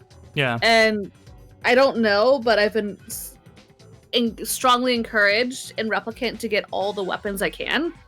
So I don't know what that means. I'm still in ending A. Like I'm still in the first playthrough. Yeah. Of Replicant, but Automata, I had a good time. I had a really good time. I got my heart broke. Yeah. A lot. Yeah. It does do that. And it. How deep into spoilers are gonna go? I mean, the game straight up tells you at the start. The first ending is not the ending. There's a lot more to come. Yeah, like the first playthrough sort of sets up like just kind of straightforward, decent story, good characters, interesting premise. Androids and machines fighting a proxy war on behalf of two races, and you find out, you know, a lot more is uncovered about the behind the scenes of this war as you go in. And then it's the playthroughs after that sort of take it beyond that initial story, and man, there's so many like thematic things like that get, I don't know, like pulled up from the surface, like sort of the essentially inheritance of humanity within the two races of the game, the sort of notions of personhood and what a being is, the idea of purpose, like dedication to a purpose in this game. It starts to play a lot more sort of like with the thematics of it rather than just the sort of the drama that the original first playthrough is about. Yeah, it's like an onion. You just keep going like a different layer down and down. I don't know, like A and B are almost identical. I disagree. They had enough differences for me, I thought, but I can definitely see how people would say that. Yeah, because there's these moments when you're not expecting, like, it's so similar to A, and then you're not expecting something to happen, and it just kind of blindsides you. So I felt that B was good for that. It's because there's these moments that, like, just kind of, like, slap you when you're not expecting it. Yeah, the recontextualization of the game, especially when you get the revelation of what is the truth behind the war between these androids who are fighting to essentially help humanity return to Earth from the moon, versus these alien created machines who are trying to wipe out humanity. And then in Route B you find out the truth of that, and you know, 9S's motivations start diverging from 2B's. And then you find out more about 2B's motivations in the further routes, and it just every little reveal just makes the world a bit meaner, a bit more tragic, but also sort of highlights, like there's the relationship that develops between 2B and 9S is genuinely quite sweet. Did you find 2B's flight, her spaceship, in your later 9S playthrough? Her spaceship? Yeah, you know, the little ship things. Oh, that. Are you ever going to go back to do? No. No. Yeah, basically, she leaves a little recording, a dedication to 9S. Oh. It's yeah. The game is definitely. It is heartbreaking. It Yoko Taro talked about like his writing method in a presentation that he gave, that he often starts with like a strong tragic event, and then how do we build up toward this in a way that like sort of makes it as tragic and unexpected as possible. That's smart.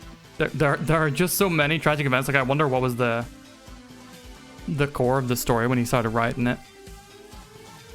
I genuinely cannot. I'm so curious. 'Cause also, my favorite thing about this game is because you play it multiple times, you encounter the bosses multiple times, and with each time you play, you learn more about their backstories. Yeah, it's I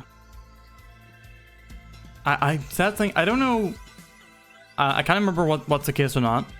Whether or not that is something that is presented to us, the viewers, or if that's something that 9S diegetically sort of learns. Like whenever you play as 9S, you realize just how much he's keeping from 2B in general. Mm-hmm. He's a very, very sneaky little lad. I like him. Right from the get-go, even before you sort of become aware of it in the game, 9S is sort of aware that robots or the machine life forms are forming. They're beginning to form a rudimentary sense of emotional depth and some sort of thing resembling sentience. Yeah, so it definitely makes 9S's stance on a lot of things much crueler. Yeah. I mean, you learn that about all the characters in this game. They're they get deepened in multiple ways. Or like in 9S, yeah, you learn that he's crueler. He's more untrustworthy. He's got a bit of a screw loose. That the events of the game just keep loosening that screw further and further. 2B, whereas on the other hand, 2B sort of like develops a heart, and then you also get the eventual twist at the end of what her deal actually is, which sort of fucks things over even more. Absolutely. But yeah, Absolutely. that initial premise of emotions are forbidden is it's like the whole nobodies thing in Kingdom. Wait, you haven't played Kingdom Hearts, have you? I have. Oh, you have? Okay, yeah. The nobodies in Kingdom Hearts were like, we don't have emotions. Robots can't. The androids can't have emotions. Is like sort of on the face of it ridiculous, given that everyone is emoting to the hilt. Yes. 2B's operator is straight up trying to smash. She's trying to smash. We love her. She's doing her best. While like, I think when you learn more about 9S's operator, it just breaks your fucking heart. Yeah, there's heartbreak to be found at the core of every character journey in this. Yeah. Who is your favorite character in this game, by the way? If you have one.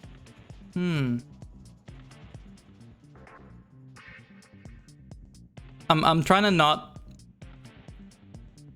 just be horned up and say the commander. Okay. Listen, the pod. I have my spray bottle. 2B's pod. The pod? Yeah. Okay. I love the pod. Sassy. Because the pod just sort of like shows the whole thing, like, you know, at this point, the Yorha androids can create robots that themselves start developing a level of sentience and independent thought. So the sort of the journey that both the Yorha robots and machine life forms go through is in some way real. Like the fact that the pods can start to develop this means that it's not just is everything. It's not just a situation of they have been programmed to think that they have emotions and souls. It's that they actually, you know, that is emerging within this world. Maggie, yours is the boar. Your favorite character in Nier is the boar. All of them, the collective of boar. I mean, yeah, the boar is one of the few characters that can drift. So that's true. I love the moose though. Moose is my favorite mount in this game. My favorite character. Oh man, is Jackass. I got a signed copy from Jackass's voice actress. Oh my gosh, I love her. I love her. She's just like, yeah, hey, can you do this thing for me? You might die, but like, smiley face. Yeah, Jackass legitimately gives you more than one side quest slash task that if you do it, you'll get a game over. Yes. I love it. Did you read Jackass's letter in the post game? I did not. That might be something to check out. She does another. Oh, it's probably best done like when you're in the moment of experiencing it. But she sort of does another thing of showing the futility. This is a wild the scene to be battle. thinking about shit. Oh yeah, yeah. I think this was whenever I sort of like everything leading up to the opening was pretty excellent, but this is whenever the story sort of takes its first big turn. Like, you start off thinking, okay, we're in a war, androids versus machine life forms. That's going to be the thrust of the plot for the entire game. And then all of a sudden, it's actually no, it's not. We're witnessing the birth, the creation of new life forms, and then the game just keeps on twisting the formula from then. This is like when I really properly fell in love with it. Like I was super excited the entire way through. I was having a great time, but whenever we witnessed the birth of Adam and then Eve is when I really love those bitches. really like, oh, I love this is those special. bitches. Yeah. I love the nightclub fight against them in the depths of the earth. Oh my god. Yeah, they're like, With hey, come to the club. Let's fight. XOXO. Hit up the gay bar with the so guys. It was excellent. I loved it. Oh, I love tussling. I love tussling with the boys. Also, welcome, Margu. How you doing? Welcome. Yeah, no, the game's fantastic. All the characters. Have you been watching the anime at all?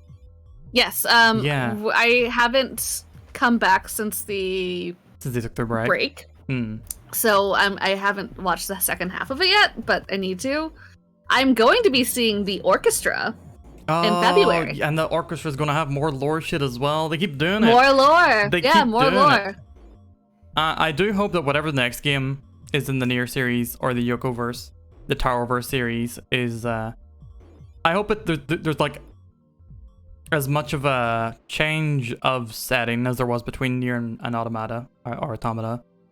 I hope it doesn't lean into it too heavy, because the idea that Yoko Taro has now twice created sequels with entirely different casts and just nailed it with each sequel in my experience, but also really tied it together in a super satisfying way so that you can follow the thread and like the little undercurrents of plot throughout each game has been pretty damn wonderful. Like there are references to, Drakengard in this. Yep, yeah. Like, all of them have that Drakengard reference. Yeah. And I don't know what it is because I've never played a Drakengard. I don't think I will, but it's sort of like it even applies to the Final Fantasy 14 raids. It's like there's sort of a through line antagonist setup. It's hard to describe it. It's like is it those the ladies? Well, they're a part of it, but Okay. Whenever you're fighting Eve, he has like the half tattooed body. Mm-hmm.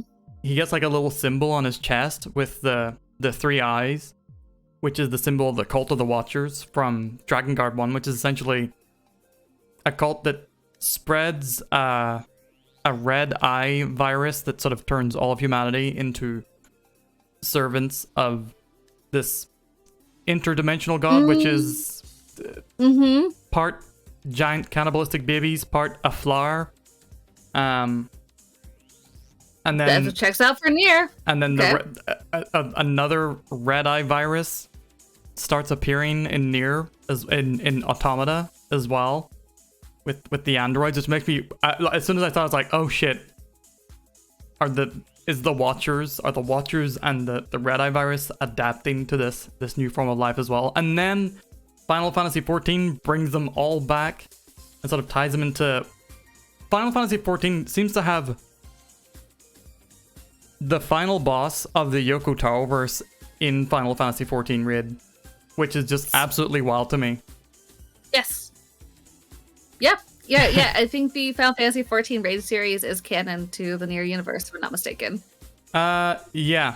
I would not be surprised. I would not be surprised at all. I mean, it's definitely like, it does new shit with the stuff that's set up. Like, you can follow what happens in Nier to Final Fantasy XIV, so I would not be surprised if it's canon. I mean, fucking everything Yoko Taro works on is canon to the Nier universe, so that's, Why did the lady in Dragon Guard 3 have a flower in her eye? Well, AOL has to play Dragon Guard 3, so we can come back and talk about that as well. But fucking damn it!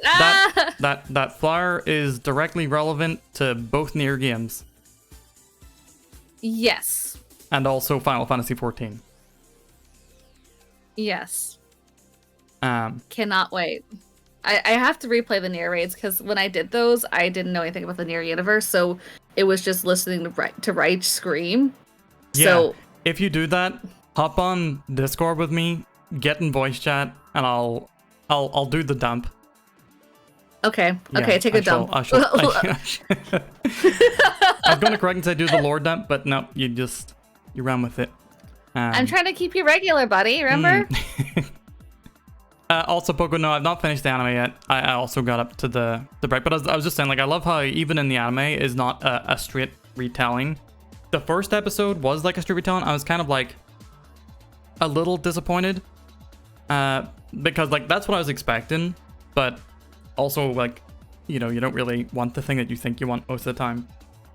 But then whenever it starts bringing in Lily, starts tapping into things from the Yorha stage manga? play. Okay. Oh god, just remind me of there are multiple manga that are also canon. Yep. Some really really good fucked up Drakengard manga that is especially edgy. Ooh. Oh yeah, there's proper. If you play through Drakengard 3, the manga will continue to break your heart in new ways. It's great. Oh, I can't wait. But yeah, this whole creative project of Yoko Taro's is one of my absolute favorite things happening in video games at the moment. And no, I fully agree. Yeah. I'm actually also curious of what setting do you like better? Do you like Nier Automata setting or Replicants better? I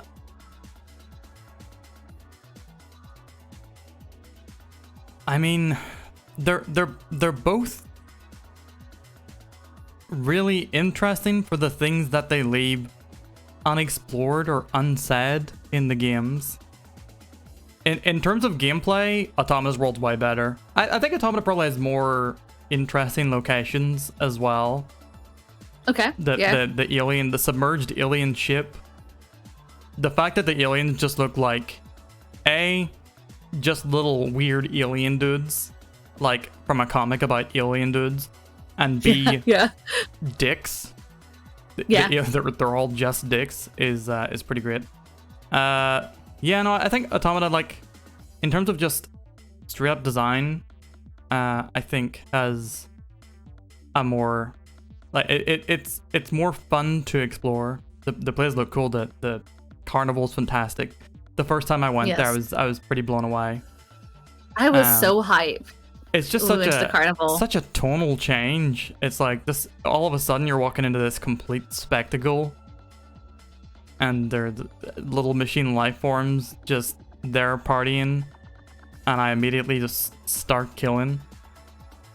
Because you know, just started blasting them. It feels the canon thing to do, right? You watch them do the little thing for a while, and then nope, we're here for a job.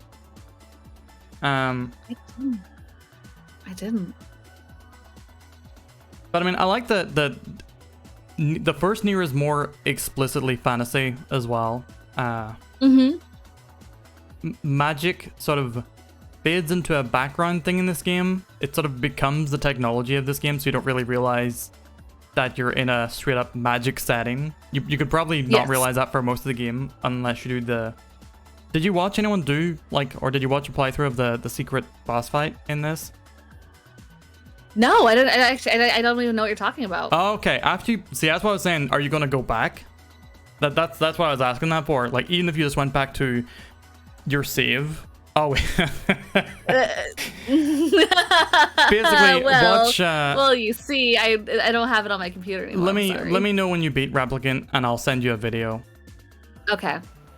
Because there's something very, very worth seeing in this game that is the most direct tie between Replicant and Automata. And you might have cried if you played it. You might cry still if you haven't. Okay. Well, I mean, like, again, PP got murdered Pascal's village ending without hesitation.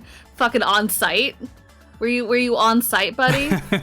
No. By then I had realized, you know what? Maybe these machine life forms. Maybe there's something else going on. Okay. When I saw Pascal, I killed him later. I did kill them later. I'm looking at you just like PB. Sorry, Sam. Whenever you saw my son.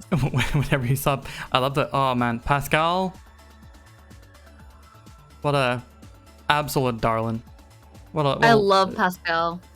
Just sweet baby. God, what a good angel. Trying their best. What were you saying whenever you first saw Pascal's village? I was immediately in love. I was just like, I love the big sister in the village. That was like my favorite. Yeah, the big little sister. Yeah. The big little sister. I saw them and I wanted to like. This sounds insane, but I wanted to buy little bows for my cat to put on her. I felt like they had that vibe, and I wanted to put bows on my cats. Immediately indoctrinated. Just like, this is correct. This is what we do now. Yeah. Yeah, I put the bows on Tubi and 9S like immediately. I was like, they need the bows. Snubby, thank you for the resub. Yay. Can we have a shout out for Snubcat? Everyone should check out Snubcat. Thank you for the the congratulatory dab or the commiserative dab. Snubby also a streamer. Plays games, does a lot of chatting, specifically streams to raise money for I'm gonna improperly describe the cause here, Snubby, so please forgive me, but it's essentially for diseases that are so rare that they typically don't have their own sort of causes. They sort of get banded together. It's like to like fund research and treatments for these basically collective rare diseases, and Snubby does a lot of educational like talking on that front as well, and also just like good science shit talk as well. Very very enriching, educational, and Snubby themselves is wonderful. That sounds cool as fuck. I'm in. Yeah, go check out Snubby. Love me some snubs. But yeah, see, I mean, that's the thing. Like, setting-wise, so many of the things that are interesting about the games are like the shit that's left out of the games. Like, both games take part in what's called the Land of Day. In the Nier world, the events that led to the bridging between Drakengard and Nier fucked up the axis of the Earth so that it sort of orbits facing the sun on one side. So it's just one side of the world that is constantly covered in night. And I want to I want to see that. And I want to see the shit that like led You read my mind. Yeah. You read my mind. The entire setting and the shared universe has so many cool ideas. Like whenever you read Grimoire Nier, like the backstory of Grimoire Nier and the backstory that between this game, between Replicant and Automata, there's space for like several games that you could make in there. I would love that. So I love Replicant settings so much. I'm more of a sucker for high fantasy stuff, and I like the music a bit more of Replicant. I don't know. There's an overall vibe and mood that I appreciate more from Replicant, but like I got that vibe in the forest area here, which I wanted more of. Yeah, I can feel that. I mean, Nier Replicant did it like sort of revolutionized a lot of the things that make the setting special that this game sort of carried on. Like for instance, the excellent vocal tracks, like Emmy Evans singing, the creation of gibberish, but not entirely gibberish languages that she sings in, that sort of makes areas more distinct. I feel like I'm so excited. That stuff was a lot fresher in Nier Replicant, which oh man, there's one song though in the version you're playing. There is one song that they full on butchered. Whenever you get past it, I gotta link it to the original because it's so good. Kaine one? No, I thought Kaine was okay. It's I like that one a lot. Have you been to the place? How much have you explored of the desert in Replicant? So I got Ball Boy, which is Emil. And I went to the desert and I did the wolf stuff there. So I got the seal. Okay. No, you're way deeper. You've been into the desert temple where you rescue the kid. Yeah.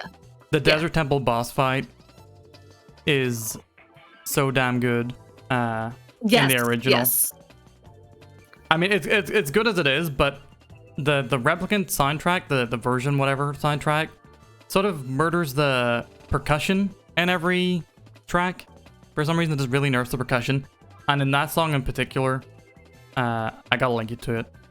Because the original version, I'll link you to like both the remake and then the original so you can hear the difference in it. Because that is maybe my favorite song in it. But yeah, Replicant has a phenomenal soundtrack. Both games have phenomenal soundtracks for definite, but Replicant has just wall-to-wall bangers. Also, I know they're also in this game. So I met Emil in this game, and I was like, who the fuck is this Ball Boy? Yeah. That everyone's shitting their pants over. Yeah. And I met Ball Boy. New outfit Emil. Actually, you'd be a very cute Emil. Do you want to see the picture I drew of me and PB for the promo? Oh yeah, please do. Can we have a permit for AOL in chat? Give me 1 second to get this. So like, let me be ready. I'm not ready right now. Okay, also, sorry though that your link got deleted there. Okay. Perfect. I'm ready now. So there it is. That's me and PB. I almost drew me and PB in both in the 2B outfit because we'd be fighting over it. I thought that was the most realistic thing, that both of us would be fighting over who gets to be 2B. I do already have a 2B outfit. I know you do. Just saying, so... I don't, so... I gotta get on it! No, I love that. I will touch black boxes with you anytime. Thank you. I mean, that does just say I will die with you in a massive explosion anytime. But yeah, that's called friendship. I said what I meant. Okay. Yeah. No, I get it. But yeah, you were going to talk about the Emil? other two and Emil. Yeah. Emil. So Ball Boy. I just didn't understand why everyone was shooting their pants over, and then I met Ball Boy and Replicant. Gay icon. I love my little gay boy. I was when I saw him, I was like, that's my son. No one say shit about him. I love him. But holy shit, what a sweet little angel. We haven't really talked about this one character, but A2 is fantastic. Oh yeah. Yeah. A2 is fantastic. Getting to know them is really good. I love their design a lot. Oh yeah, that's sick. It's like not fully doll joints, but you know, you're starting to see more of like the android shell, and it also like forms a tank top on her. It's a tasteful tank top. I just kind of wish that tasteful booty shorts. Oh, of course. I mean, hot girl summer. Yeah. I just kind of wish she kept the long hair. I was a little upset that she cut it. You can get the wig to play with the long hair afterwards, but she looks so... It's not the same. So neat Not in the it. same. Not the same, yeah. But yeah, the A2 fight where she just drops out of the sky and suddenly you're in a boss fight. Love that. I was expecting it. I was like, oh, we're gonna go fight this thing, and not surprise, A2's here. But I don't know. I thought she was a very interesting character. She was good. Also, Simone here. I think one of my favorite boss characters. I liked her story a lot because you get to know a bit about her and why she's doing all this. Her design's very, very neat. I just like Valkyrie-esque looks with big red hair. Oh yeah, it's super strong aesthetic. Yeah, and also I just one of my favorite. This game is punctuated by so many good set piece moments, and this just the fight with her. The way that for the first half of the fight, everything that she does is in sync with the music. Yes. Her attacks change in phases with the music. I feel like in this game they sort of realized it's such a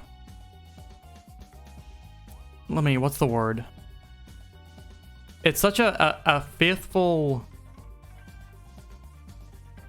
tribute to the people who like the original Nier, and it also just stands on its own so well. It's they realized that the music was a big deal in the original, and they did a lot of things to sort of elevate the experience of that music, like in this fight, or they reuse a bunch of tracks. They do remixes of tracks, and they do a different version, yes, the song that plays in the Machine Factory in the first one. Yes. Wretched Automatons. The one that plays in the factory in this isn't a remix of it, but it's sort of like a sequel to it. It has the same I don't know how you describe it, the same rhythm, the same kind of percussion. I think it uses the same chords. I'm not a musician, so I might be butchering the wrong thing, but it's like I said, it's like a sequel. It's like they make a new song with the same components to some degree in it. I remember whenever I was first playing it, whenever you first go into that factory level after the opening, they just play the low version that is pretty much just clangs and a little bit of melody at the base of it. And as soon as I was like, oh my god, it's Wretched Automatons.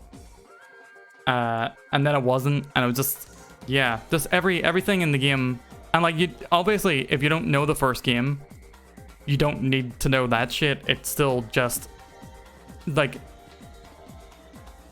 there obviously it uses elements from Nier Replicant.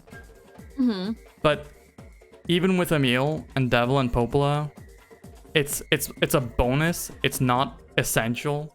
It's such a good point for people to come into the series as well, even if they end up not playing Replicant. Very good games. I feel like they're incredibly worth playing or just watching, honestly. I think that this one in more in particular than Replicant, but yeah, again, I'm sure I'll get fought for this, but whatever. Replicant, I don't recommend Replicant to people, partly because I'm greedy and I'm keeping girl bossing.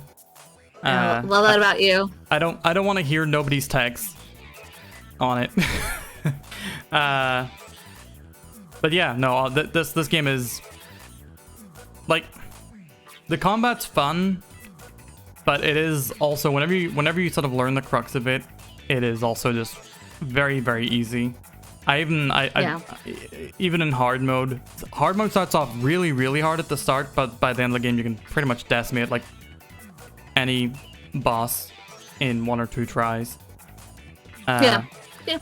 So it's fun to play, but people sometimes call it a character action game, like a Bayonetta or Devil May Cry, because it's got that platinum shine to it as well. It's not quite that, but definitely feels fun.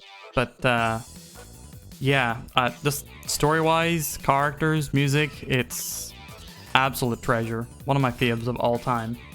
I remember whenever I first got that ending E, I was literally up till about 5 a.m. just reading shit on the internet, thinking about it. There are very, very few games that do that to me, and both Nier games did that to me. So they'll sometimes with like endings of games, I don't feel like satisfied or happy. But like, I went to bed happy thinking about the ending E of Nier, and I absolutely was just again, like, kind of like crying about it. Like it was so sweet and like just made me very, very happy. So I recommend playing it. I don't want to spoil anything else, but I felt so emotionally touched by the game. That's a hard thing for me to feel like fully touched.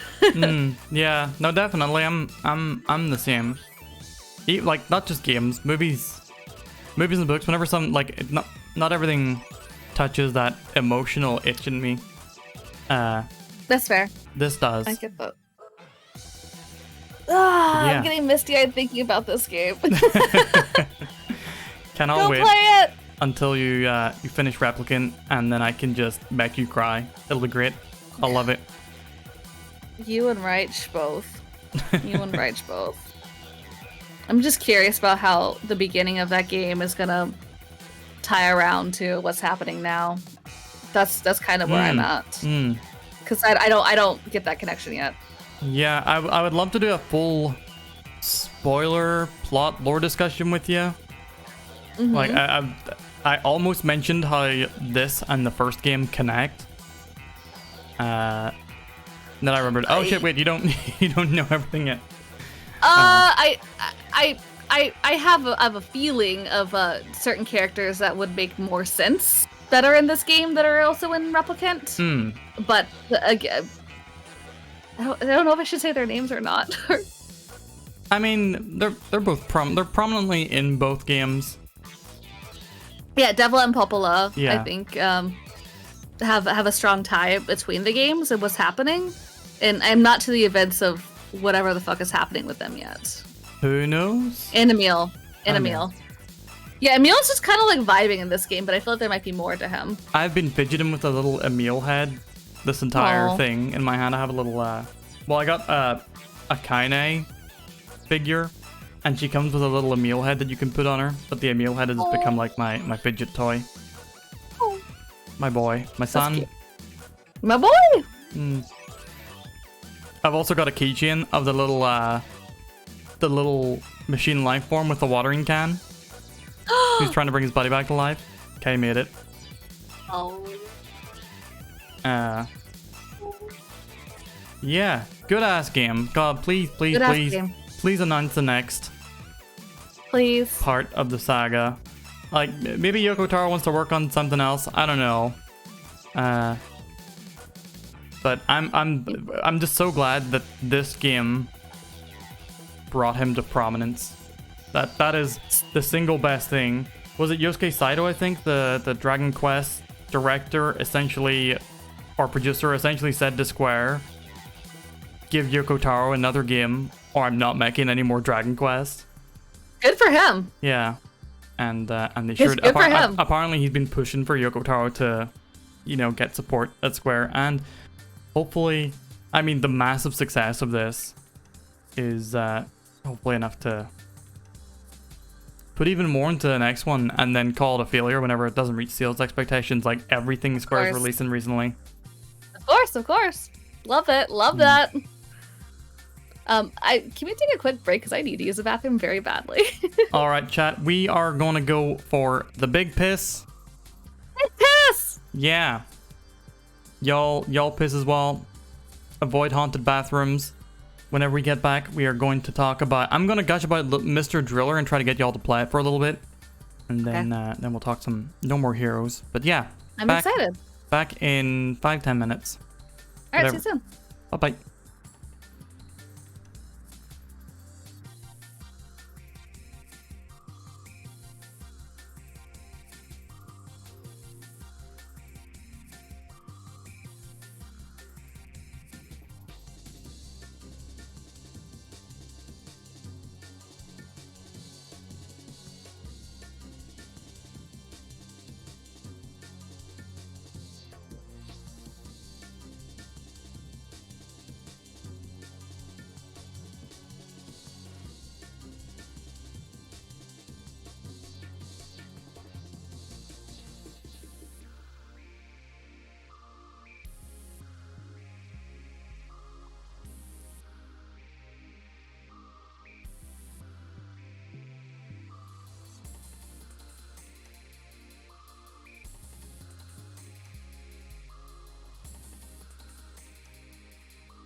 Alright, chat.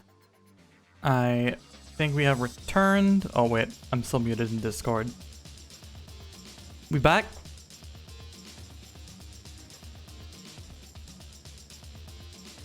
I don't know, we back yet. I think you're back. I think you're back. Yeah, we're back. So I was talking to chat and then I realized I hadn't unmuted myself in Discord. Yeah, that's okay. Yeah, did we have any haunted moments in the toilet? Yes. Yeah, I had a haunted moment in the toilet. Good news, everyone. I'm regular. Well, there you go. Now we know. I should mention that both the Silent Hill 4, the room footage, as well as the Nier Automata footage that we've been watching, both came from the YouTube channel Shirako, who uploads full gameplay throughs with no commentary, 4K, 60 FPS. So yeah, you ever just want to watch a game and not have some fucking bird talking about him or some gremlin in a Garfield cloak? That's fair. That's honestly valid. I wouldn't want to listen to me either. Alas, we must, because we are here with AOL. We are hootin'. And you know, I want to talk about just a little talk. AOL, how do you feel about puzzle games a la, I don't know, Tetris and Puyo Pop, or I'm trying to think of like other games that are a little more similar to this. Dig Dug, Pac-Man, those kind of things. Can I tell you an insane thing? No. But okay, well then I have to leave now. I've never played Tetris. The fuck? That. You know what? I love it. I love more than anything. I love people discovering games. Do it now. Play Tetris on very screen. much. I momentarily became the genre of guy who just makes people watch things. But yeah, do you have PlayStation Plus? Yeah, I have PlayStation Plus. Because I think they have Tetris Effect is one of the free games you can download. And I recommend that. Okay. Yeah, you should definitely. I mean, Tetris is a perfect game. Legitimately a perfect game. Not a new sentiment. A lot of people call it a perfect game, but it is. It is just like,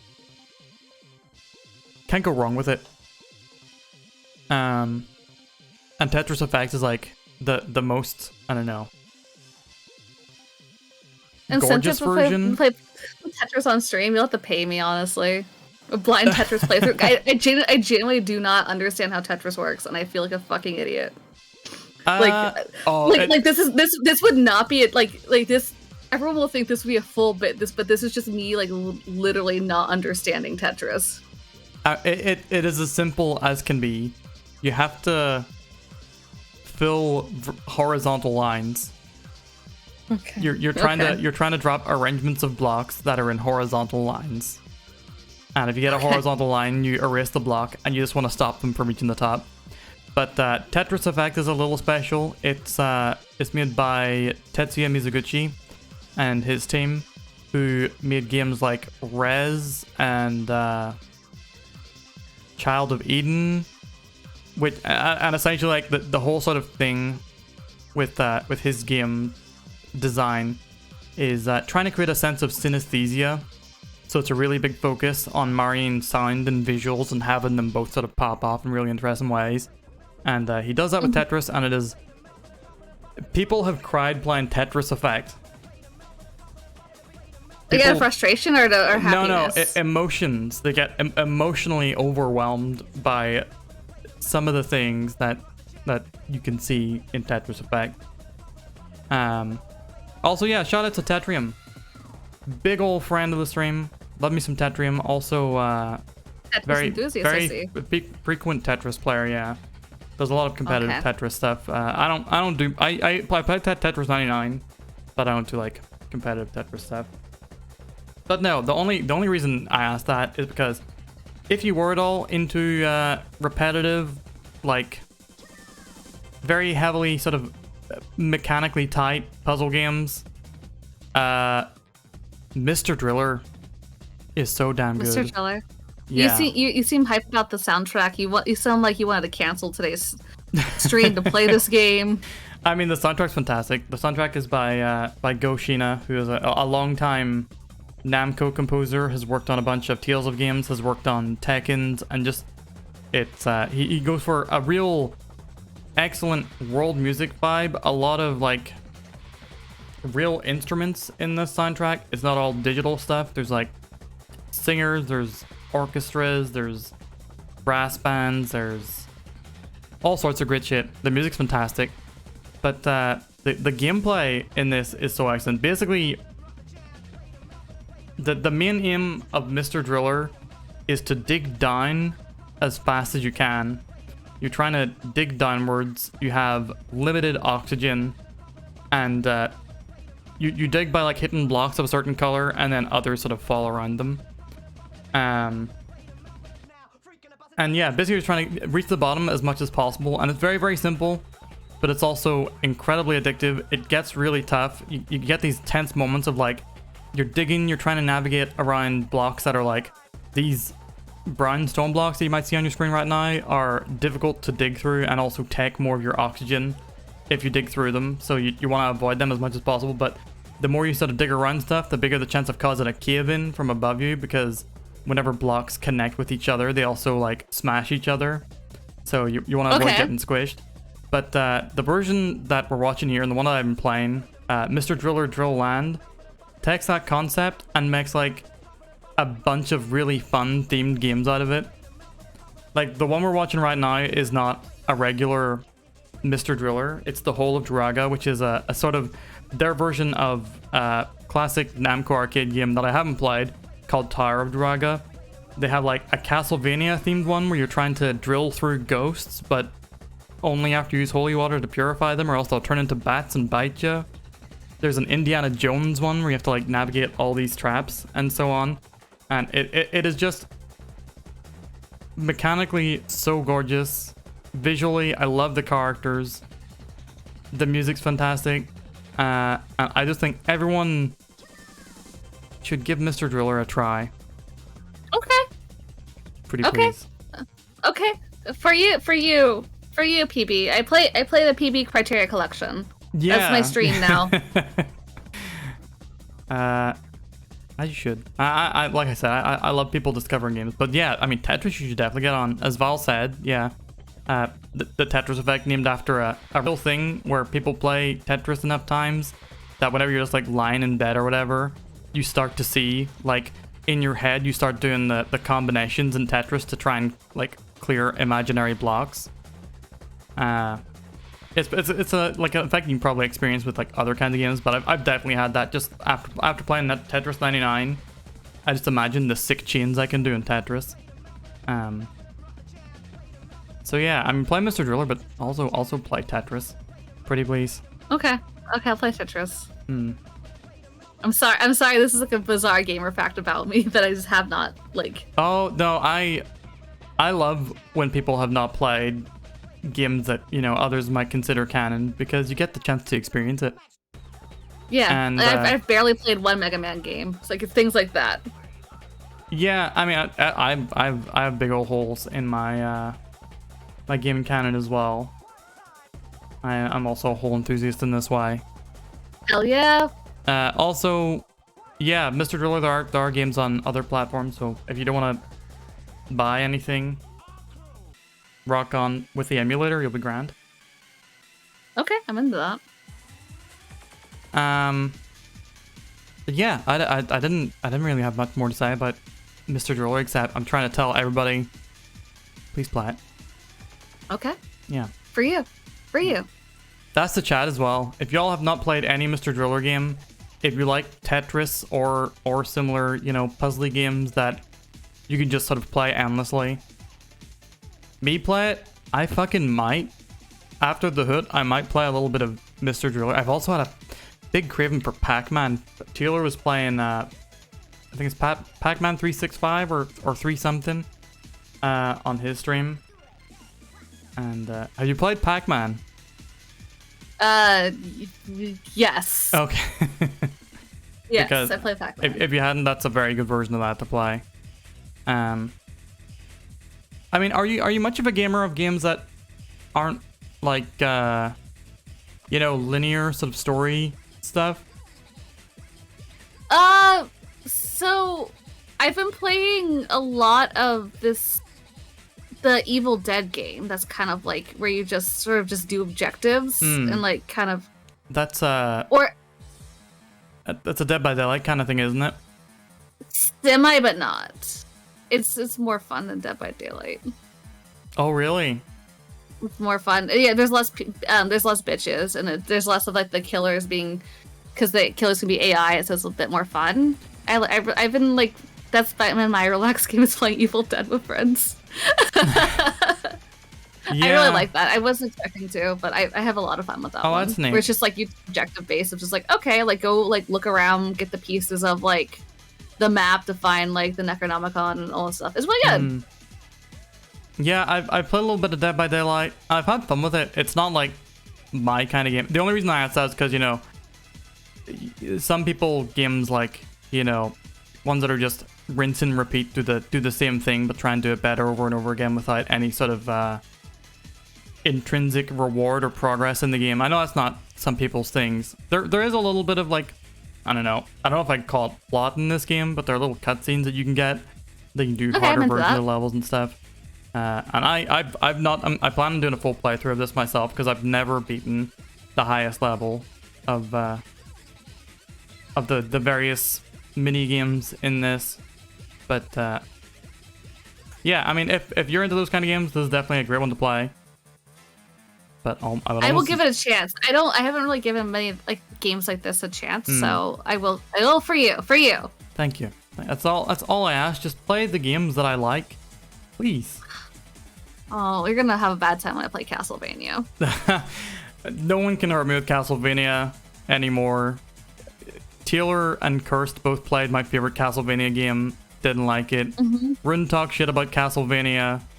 Whatever. I'm gonna play the character action one. Oh, Lords of Shadow? Hell yeah. Okay, that's a new way. That is a new way to hurt me. Okay, you're welcome. I'll take that. I played through that one recently myself. I tried replaying it. I thought that maybe I had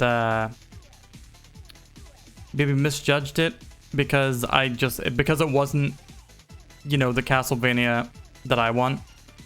Yeah. I thought maybe I had been a bit more harsh about the game than it needed, but no, I was correct. And I look forward to seeing you play it. You might enjoy it because it's definitely a game. Okay.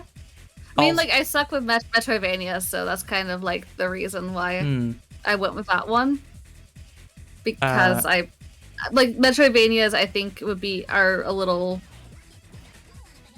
I don't know, 2D platformers. Like, there's something about them that I'm just like. Do you want to know another fact about me? Uh-huh. I've never played a 2D Mario game. That's fine. You don't have to. Thank you. Yeah, thank you for being nice to me. I absolve you in front of the gaming council. Thank you. I'm free and pardoned. Yeah. I'm awful at 2D platformers. I've never completed them. I think I completed Mario 3 like with my brothers when I was a kid, but yeah, I'm so bad at them. Like my first video game ever was Mario 64. Yeah. So that's where I started. Even that I find tough. Yeah, it was tough. But Castlevania 1 on the NES, fantastic game. I love it. There is one level of that game that is bullshit. People get frustrated with it, and I can fully understand why. But they're like 2D platformers, but platforming isn't usually focused. It's more like sort of platforming action, where it's more about sort of anticipating enemies and stuff. So I'm much better at that than Mario's or Ninja Gaidens or any of that stuff. But I mean, those would be bad for me. Yeah. You say you don't want to play a 2D Metroidvania Castlevania, and that's AUG, that's not your thing. But there are 3D Castlevanias that aren't Lords of Shadow. What are they? Are they good? Curse of Darkness and Lament of Innocence on the PS2, made by the original Okay, team.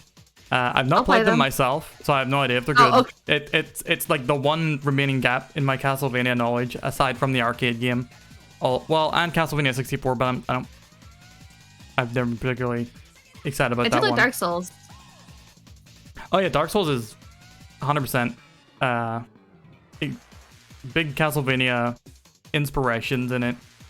The weapons Okay. are very much, you know, live your Belmont dreams. Which, that's how I first played Dark Souls. I did whip and pyromancy. Oh, geez, that's a tough run. I mean, pyromancy is kind of a little bit broken in it, but yeah, the whip was shit. Whip's excellent in Yeah, Elden that's- Ring. The whip's super viable in Elden Ring, really, really fun to use. Oh, really? Yeah, whip's awesome in Elden Ring. When I was living the dream with it. I use my Uchi katana for everything. Not because my beloved mod Uchi, but it just works. It does work. It's one of the best feeling weapons, just in terms of. Whip is useless late game in Elden Ring. I definitely used some whips. I used the fire giant whip in late game, and I was doing okay with it for however long I used it. But yeah. Do you know when you're doing Lords of Shadow? Do you have is there a timetable on this? It's gonna be a minute since I'm doing DMC right now in Silent Hill, and then it's gonna be scary season soon. So I might play it in like November, probably. Depends on. I don't know. I'm such a weird mood person. Like, I won't play a game. Like, I'll be like, oh yeah, here's some stuff I want to play, and then I'll just like make a schedule and be like, I don't want to play this anymore. New game, go. So you never know. I wish I had more focus, but I have to go on my emotions on how I feel about playing games. I'm the other way. I like hard commit to games sometimes beyond the point of reason and enjoyment. But I also enjoy playing games that I don't enjoy, if you know what I mean. Like that's part of the fun. But yeah, maybe I could be a bit more mood dependent myself. Same. You played Silent Hill 4, I'll play Tetris, or I'll play Castlevania. I'm probably gonna start with the first Silent Hill in my series playthrough whenever I get around to it. That's fair. Just because also it's the only one I haven't played of the main series. But yeah, that was a brief discussion about just Mr. Driller, but I guess older arcade style action games and a little bit of Castlevania as well. Not much more to say on Mr. Driller. I just wanted to shout it out again. Everybody check it out. It is wonderful. Oh shit! I deleted AOL. I'm gone. I got deleted for my bad opinions. I cast AOL into the void. I'm alive again. But yeah, I mean, if you're not into Metroidvanias, I definitely would not. Castlevania would probably not be the place to start. It is for me because I love Metroidvanias. They're still my favorite ones. But some people can find them. I mean, they do get obtuse. If you get used to the obtuse thinking they require, like I do, then it's like, it's not too bad, but no, they definitely do get a little on the weird side. But oh shit, sorry, before we move on to the next game, I forgot to tell y'all that the Mr. Driller footage that we just saw came from BAM Game. You can follow the link there to see the whole video. If you want to see more Korean Mr. Driller gameplay, because why the hell not? But we got another game to talk about tonight. Talking, of course, about No More Heroes. Hell yeah. What is... Do you have a rating for No More Heroes? Okay. Piss out of cool. I love this game. This is... I've had a joyful year playing a lot of games. I really had such a lovely time. Like, it sounds so silly, but I've had, like, an entire so far this year, I played so many games I loved. Like it just, this is one of them. Like Dark Souls, another one. Nier, Replicant, Automata, another ones I played this year. I've had like a smorgasbord of games that I've just Silent Hill 4. Yeah. I've just had like an over the moon time of just live, laugh, loving. Silent Hill 2 was this year as well, wasn't it? That was last year. Oh, that was last year? That was the last game I played as a flesh tuber. Oh. Shit. Yeah. That was Yeah. That felt more recent to me. Oh, I love the Yeah, shades. well, I mean, I did stop Excellent. YouTubing in like October 9th. Yeah, I want my Travis look. Okay, wait a second. Bear with me. If you're rocking your No More Heroes, your Travis look. Yeah, yeah. Let's fucking go. I know what's happening. Nobody knows. It's a mystery. Guess what character PV is gonna be. You get like 50,000 points for whatever game you want.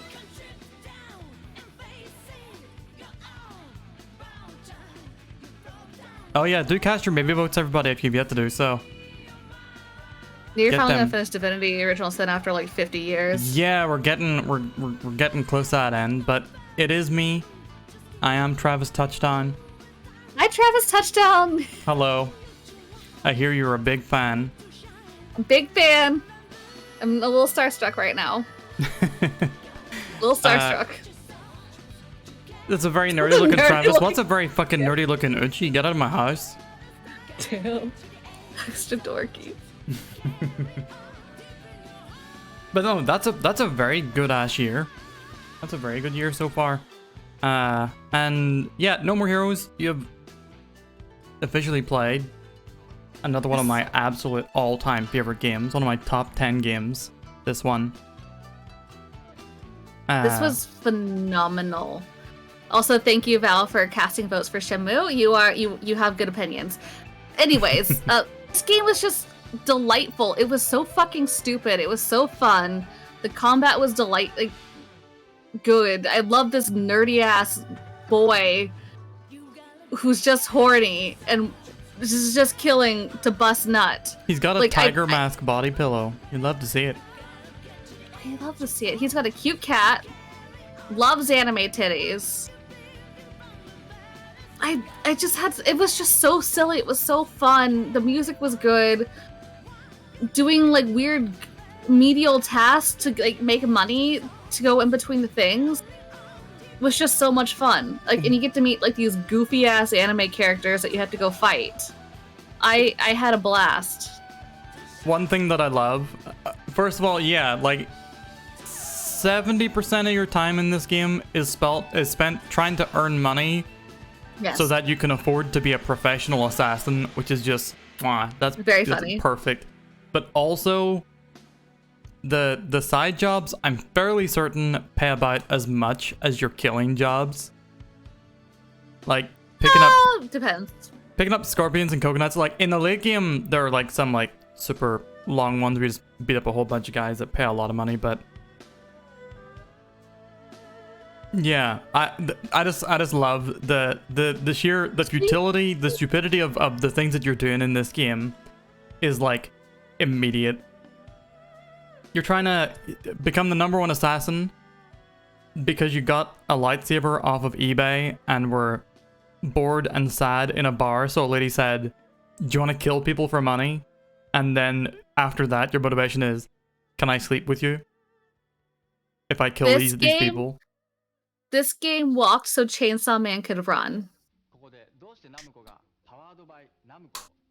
That is my statement. There's definitely a very similar sort of absurdity in the commodification of killing, the laissez-faire nature towards it, the trash boy antagonist being manipulated by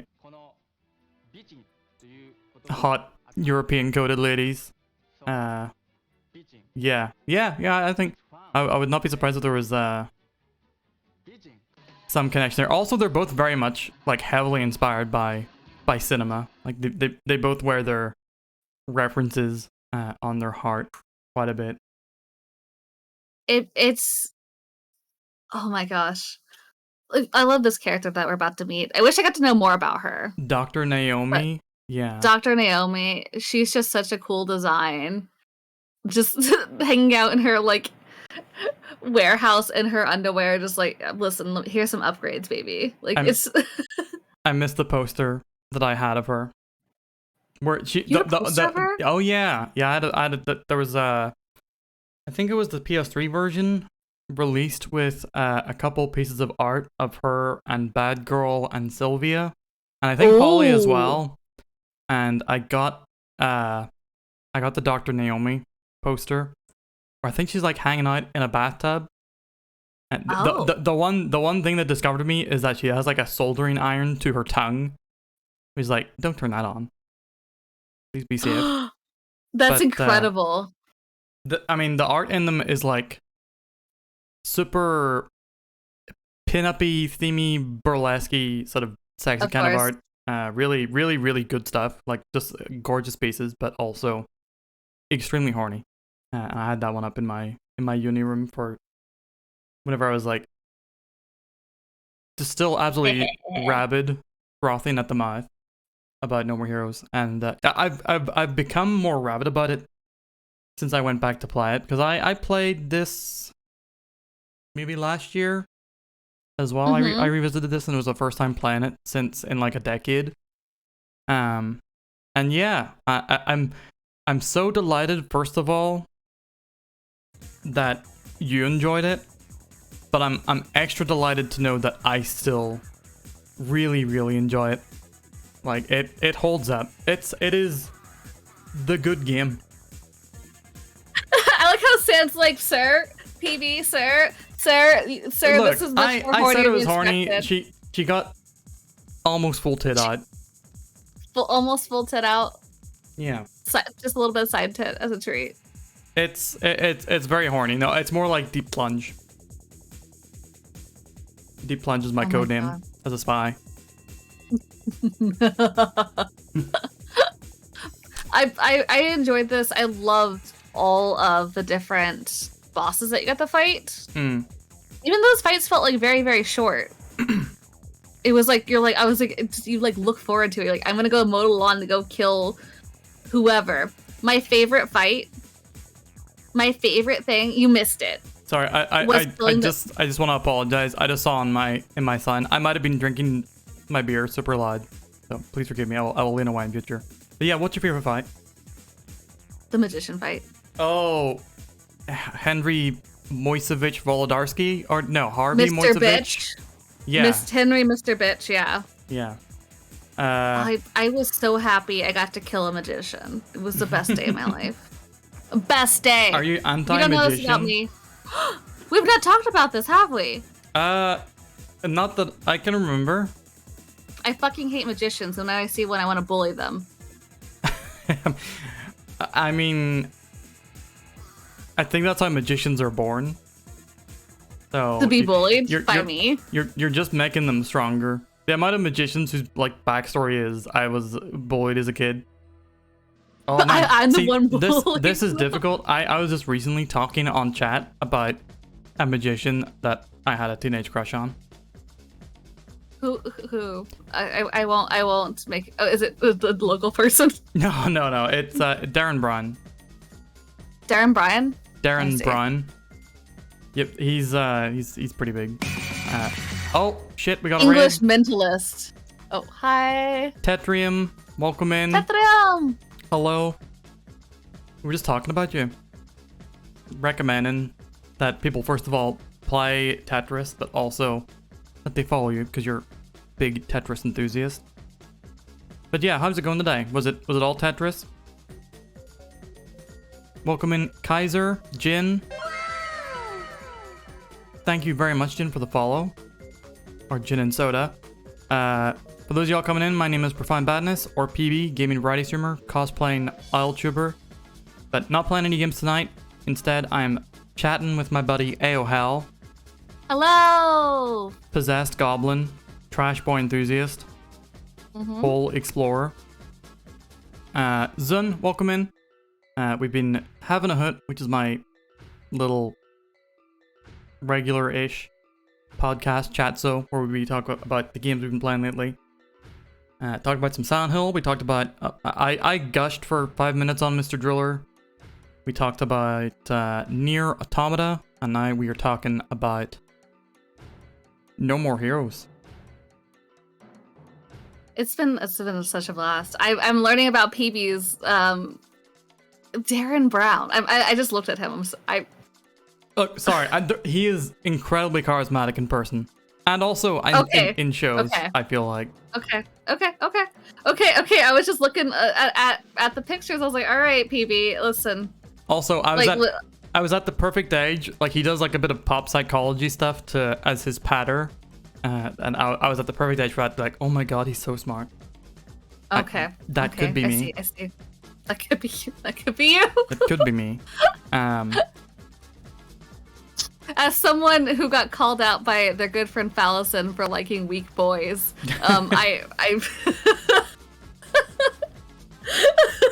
just love a real useless guy. Yeah, no, Fallison. Everyone told Fal that I liked Travis, and like, of course she does. She likes weak men. So I feel a kinship. That's all I'm saying. Well, look, some people have to like the weak guys, you know? We got a lot of people out here who love the strong guys. Someone's gotta love the boy-girl failures, you know? I'm here for you. Come into my arms. Uchi was kind of a mix of both. I mean, I wasn't inspired to be a magician or anything. I just thought he was super charismatic. But yeah, no, I'm not a magician guy in general, so don't worry. This is not something we're gonna come to blows over. Yeah, but, no, I don't like magicians. I love to bully them. It's my favorite thing to do. So when I got to beat up that magician, I felt like so much like cathartic energy. I felt like a weight was lifted. It felt like therapy. Was this I'm not in therapy right now, but I felt like I went to a good therapy session afterwards. Was this desire to beat up magicians, was this born out of anything in particular, or?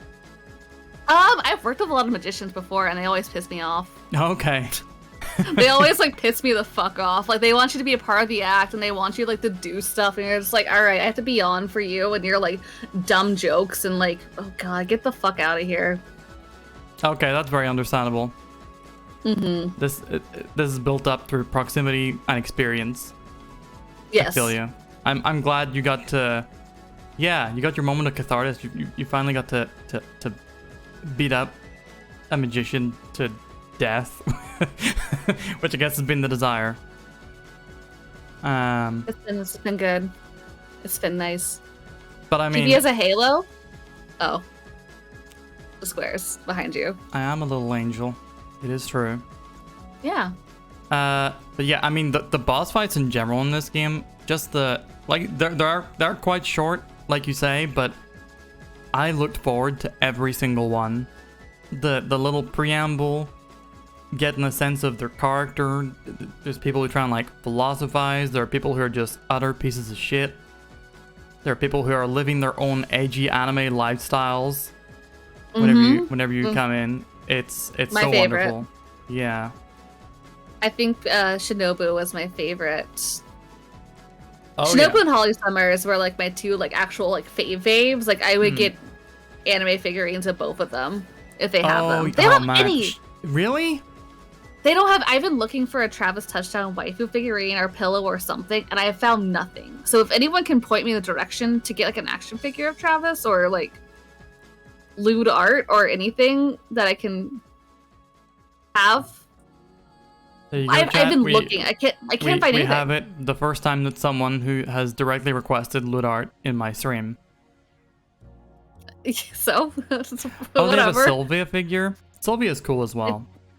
Sylvia's cool. Sylvia's cool. Yeah, my favorites are definitely Shinobu, Holly Summers, and Bad Girl. And I know that is all the hot cool. that's all the hot lady assassins. I get that. Okay. My favorite male assassins are not in this game. But yeah, I also like the game explicitly commenting on Travis being like, you know, quote unquote benevolently sexist. Like, it's very much, okay, you're just trying to spare all the girls. we see what's going on here, Travis. My favorite thing was like Holly was just like, no, eat shit, fucko, and just like, it's like, because like he tried to spare all the girls. Yeah. And then literally Holly was like, go fuck yourself and die, buddy. This isn't my job. You're not being a professional. I'm professional. I'm gonna go kill myself now. Goodbye. I loved her. Like, she was my favorite. I like that girl. That girl took me a minute to like, but I liked her a lot. She's messy and fun. Messy is the best description. Just chugging beers and hitting dudes with a baseball bat as a hobby. It's a vibe. Most interesting male assassins, Dr. Peace. I liked Destructo Man or whatever. I liked him a lot. Oh, Destroy Man. Destroy Man. I thought I was surprised Travis by that fight. The dumbest boy. Yeah. Yeah, Dr. Peace might be my fourth favorite, which he's definitely his little song, his monologue, him waxing poetical while Travis is just like, the association's just taking my money to treat other people.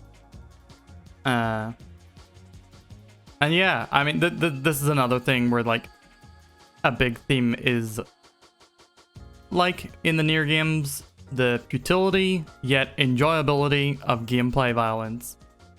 There's no good motive here. Travis isn't making good money. He's trying to sleep with a lady who is 100% manipulating him, and then at the end we figure out, yep, is straight up scamming him.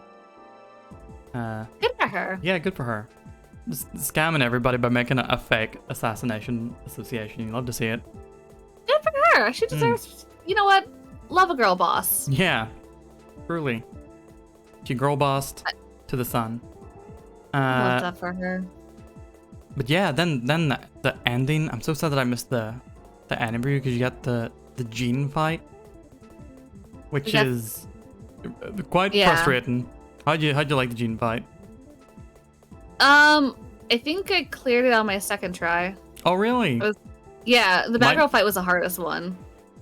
Bad Girl's got some, like, Bad Girl's invulnerable for like 90% lead fight. She's so fucking strong. But I like the Gene fight. Yeah, everyone's like, oh, it's gonna take you forever, don't worry. And then I like cleared the second try, which I felt very proud about. That took me a good while. That took me quite some time. So congrats on that. Thank you. Thank you. So I did not get to hear her monologue though. Like the slowed down version. Oh yeah. I mean, I know it's fucked up. Up, but that's It got some implications. But yeah, I mean, the bad girl fight, I'm just so glad, at least as far as I saw, no one spoiled the insta kill. You got, and we love to see that here. Oh, I got so hard. Big fans of getting got. And then did you get you did get the post fight, right? After Gene? Yes, we got the post fight. With the absolutely excellent music. The music in this game entirely phenomenal.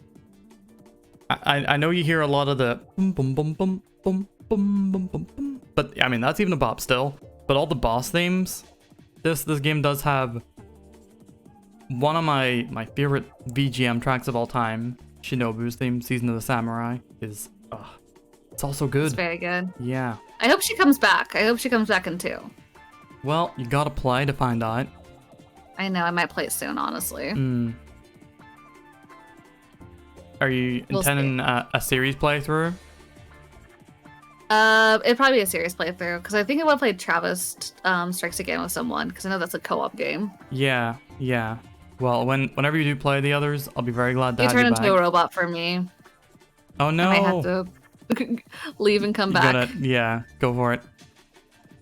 Hold on, yeah, it's my side. You're like a 1 bar, so I think I'm having a little oopsie moment. All right, I'm gonna banish AOL chat.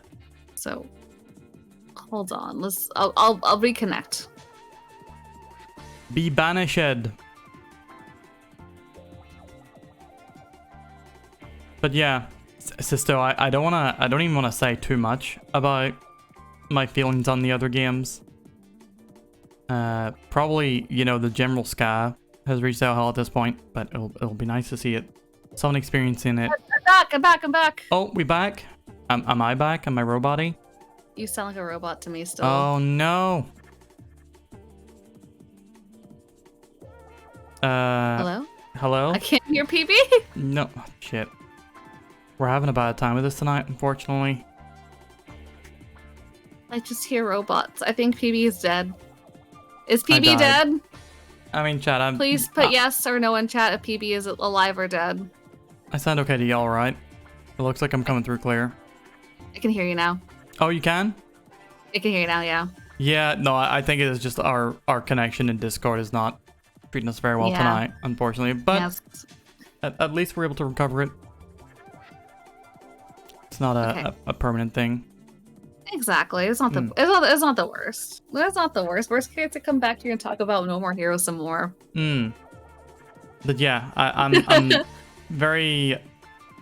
I'll be excited to have you back whenever you play future No More Heroes games. If you haven't got a partner for Travis Strikes Again, I'm happy to put my hat in the ring. But obviously, if you do, I'll just cry. I will let you know. Yeah, I'll That's just have fine. a That's have a sub. That's fine. But yeah, how'd you like the Henry fight and the ending? The Henry fight. So the game is very silly because at the beginning it's very, very like, oh, like we're breaking the fourth wall, and then like it just stops for a while, and then they're like, oh shit, let's do it again, and then come back at the very end, and they're like, let's just make this the most like Deadpool, like I'm staring at you like right in the face while I'm talking, like yes, hello player, press X, bitch. Like that's like how it felt. I liked it. And yeah, I feel like the game does not allow itself to settle into a formula. Like the vibes of It's too bosses fast. go between silly and serious, and it breaks the fourth wall for a few bits, and then it doesn't, and then it has super cool assassins that you really like, and then it has a fight that you just don't get to do, a couple fights that you just don't get to do. The game just I got you in. pranked. Yeah. I got pranked with 5. Everyone was like, best fight of the fucking game, and I was like, okay, I'm ready. Like this is like some Metal Gear Rising shit, and I got pranked. Got me. The witch fight, Speedbuster. Is that her name? Isn't that her name? Is that her name, chat? Speedbuster? I think it's Speedbuster. Speedbuster sounds right, yeah. Because you go on a bus. I literally, like, chat was just like, hey, AOL, maybe you should look at your fucking map, sweetie. Look at the map. Maybe you'll understand. Every time I go back to that fight, it does take me a second to figure it out. Just like trying to run straight through it, and like, why isn't this working? Surely I just have to do it better. Yeah. I'm so curious about the Jean stuff, though. Like why Jean was there. I mean, do you want a basic recap? The cat? Wait.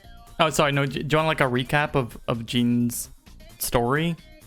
Kitty cat, meow. The cat, not sister. Why he has a cat? No, the cat set the fight for with the witch with Speedbuster. The cat, Jean's just there, just like vibing. Is she? She's there. There's literally a cutscene where she like walks out the door. I was like, get back in here, you bitch! And then like, she's just at the fight, and she was like, see her. Jean doesn't have a backstory. What are you talking about? No, I forget that. Okay, if you think it was just for the funnies, okay, it wasn't like a lore thing. I was like, probably is just for the funnies, yeah. I was just like screeching that the cat was in danger, and I was very upset. I was just so mad. You didn't give a shit about Master Ryu, Thunder Ryu. No. Did you visit him after that fight? Did you go back to the gym? Oh no, I didn't. He's just there as a ghost. Oh, that's so funny. Just a ghost running the gym afterwards. That's so funny. I'm so mad I didn't do that. But yeah, how'd you like Jean the cat? Loved her. Would die for her. Every time I got to play with her, I had to. I would die for that fucking cute cat. I'm not going to say anything else about future games, but Jean the cat gets her own theme. That's all. She has a theme song. I'm playing No More Heroes 2 tomorrow. Does she get? Because she's a little kitten now. I wonder if she gets bigger. Who knows? I wonder if she's like. We're not going to say shit. If anyone in chat says shit, you get destroyed. Well, I know that you're turning into a robot. Oh, again? Unfortunately, we're dealing with some stormy weather over at Hal's place. I can barely hear Peeperton. Yeah, my voice connects at like 1. I don't know why it's so garbage for me today. That is unfortunate. Should I leave the call and come back? But yeah, give it a try. It's sad. I want to talk about cats. It's alright. Okay. We'll talk more. I can it's barely. Alright, we'll just wait for Is there like a Al Discord being a to bitch thing reconnect. happening today? Oh, I wonder if it is. Has anyone else had problems with Discord? Like chatting it? Has anyone tried? Did I go to jail? Oh, I just put you in jail in case you were... Oh. And then she said, am I going to jail? And then disconnects the call. What's up? Can you hear me? We good, Ken? Oh no. Oh no. She's trying again. This is unfortunate. Hopefully we'll be back in a little moment. Jean replaces the motorcycle. I normally even discipline fake spoilers, but that's a good one. That's true. We keep that.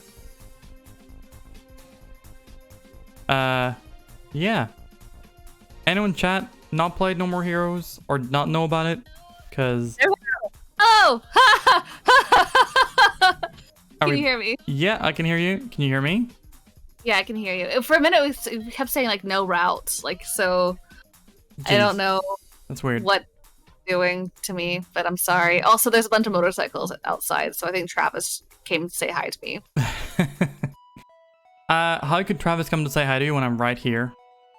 You can ask for Drill Project. Yeah. That's how. It is a known talent of mine. But yeah, I mean, the one thing that I thought, I didn't know if it was going to be good or not, the combat in No More Heroes, but it's actually, like, it's quite fine. It's fun. It's decent. It's not like the deepest thing in the world, but it's like fast paced. You can like slide around, do counters, you can do fun throws and shit. Scobie, play you No More Heroes. Play it. Feel like you might. I don't know. Actually, I don't know if you like it or not. You might. I don't care if you'll like it or not. Play it. Play it. Play it. But yeah, I'm gonna play 2 soon. I felt an instant hole in my heart because I liked it so much. Yeah. But I'm just having a hole filled existence right now. This is the whole episode of having a Hoot.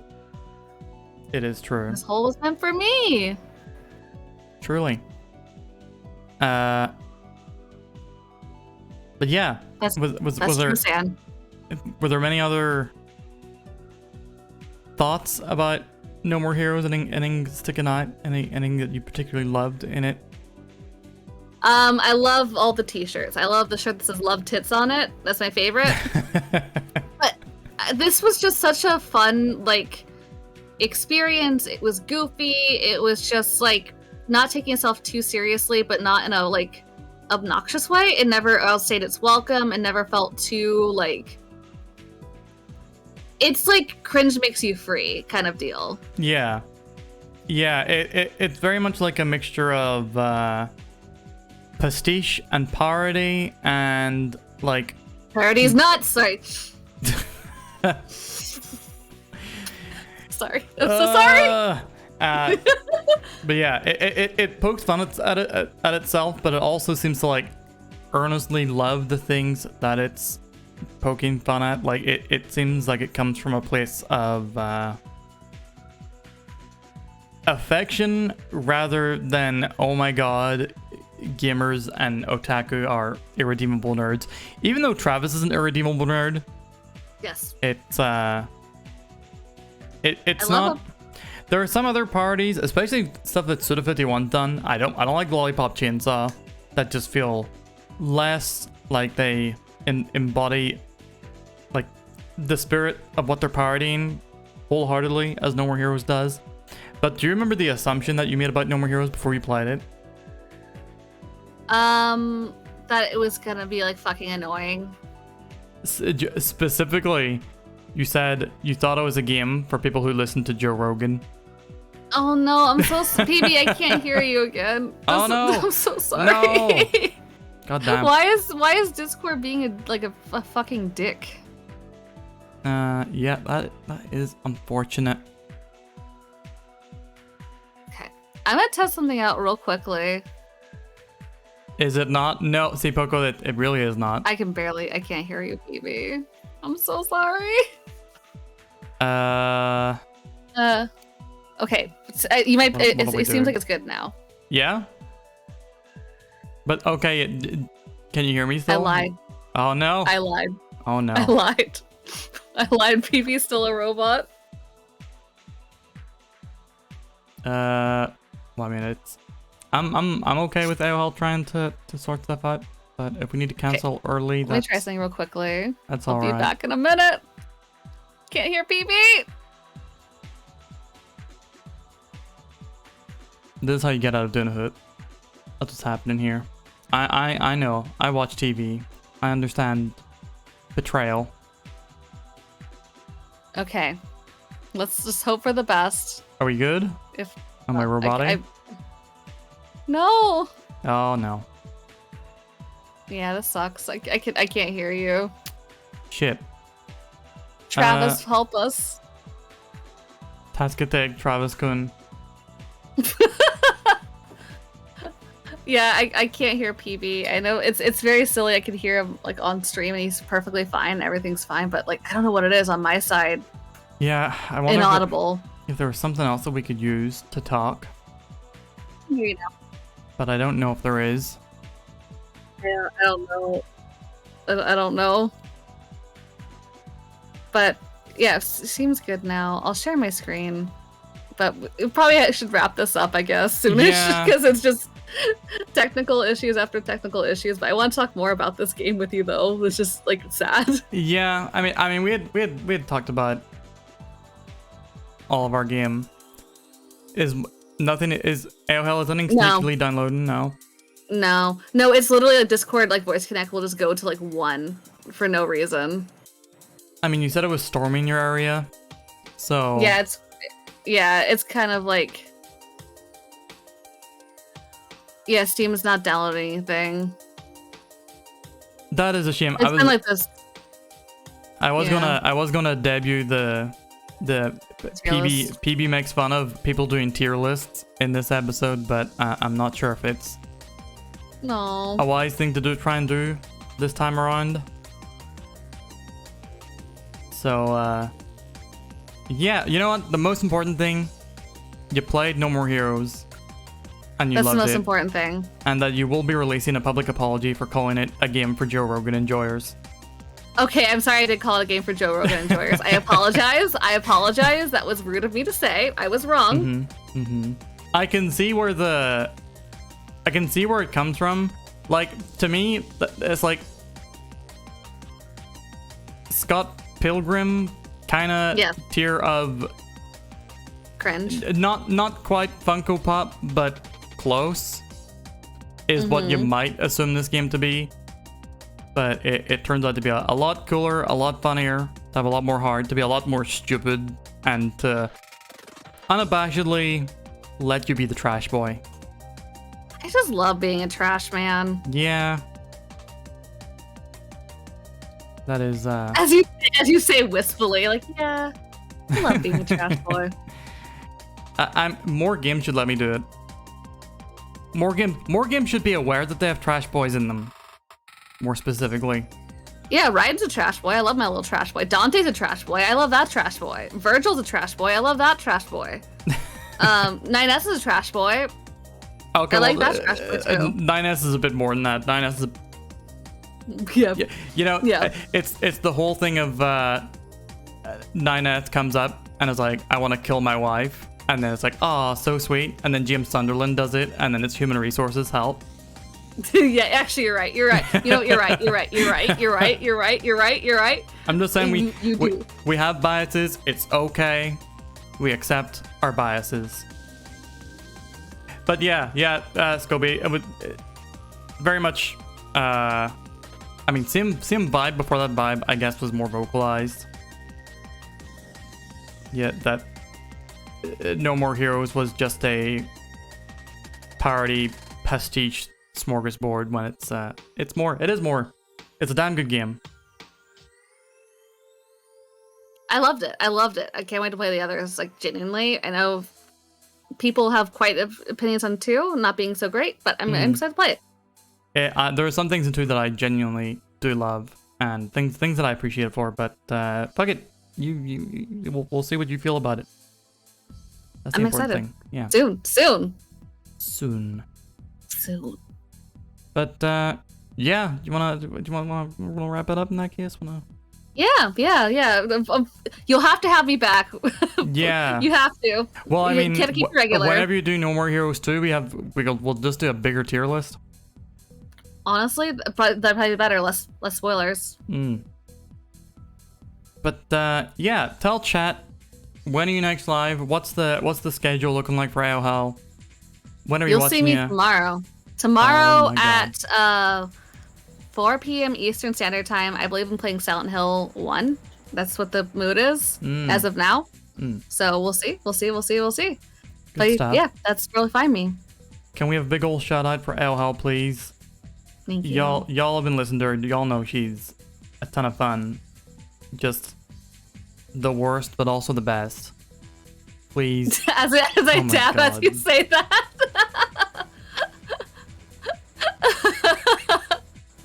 Now I'm booting you off my stream. You've dabbed your last dab. I've dabbed. But yeah, thank you so dabbed. much. Thank you so much for joining me, AOL. Yeah, thank you for having me. I will skitter off into the night right now. So I will leave you to your endings. So goodbye, everyone. All right. Make sure you watch PB, or else I'll scream. Yeah. All right. Goodbye, PB. Bye One more dab. bye. Bye. Get the fuck out of here. Yeah. That was AOL. Definitely gonna be back on stream at some point. 100%. And hopefully I will be back on hers, because in case you didn't know, we did a little anime tier list thingamajig together. We both did anime opening tier lists on our own, and then for the last one we joined forces, and I believe we are already building towards a 3rd episode at some point in the future. So yeah, AOL will be back here. I'll be back at AOL's, but y'all should be watching us both independently, because yeah, very funny, very, very energetic, fun, always got good stories, playing a very wide variety of games. So yeah, go follow AOL, and the footage we've been watching from No More Heroes was filmed by Lacry on YouTube. You can find it at the link that I just shot over there. But I'm not done streaming. I might end stream just to restart it. So, you know, we just have the whatchamacallit, the stream, the Hoot wrapped up as its own stream. But yeah, if y'all want to keep chilling for a bit, let's chill for a bit. I want to play some Pac-Man 99, so hold tight. I'll be back in a bit with Pac-Man 99, providing that I've hopefully got it installed on my Switch, or that it will install very quickly if I download it now. It is downloading. But yeah, I'm gonna stop the stream and just be back very, very quickly. See you in a bit.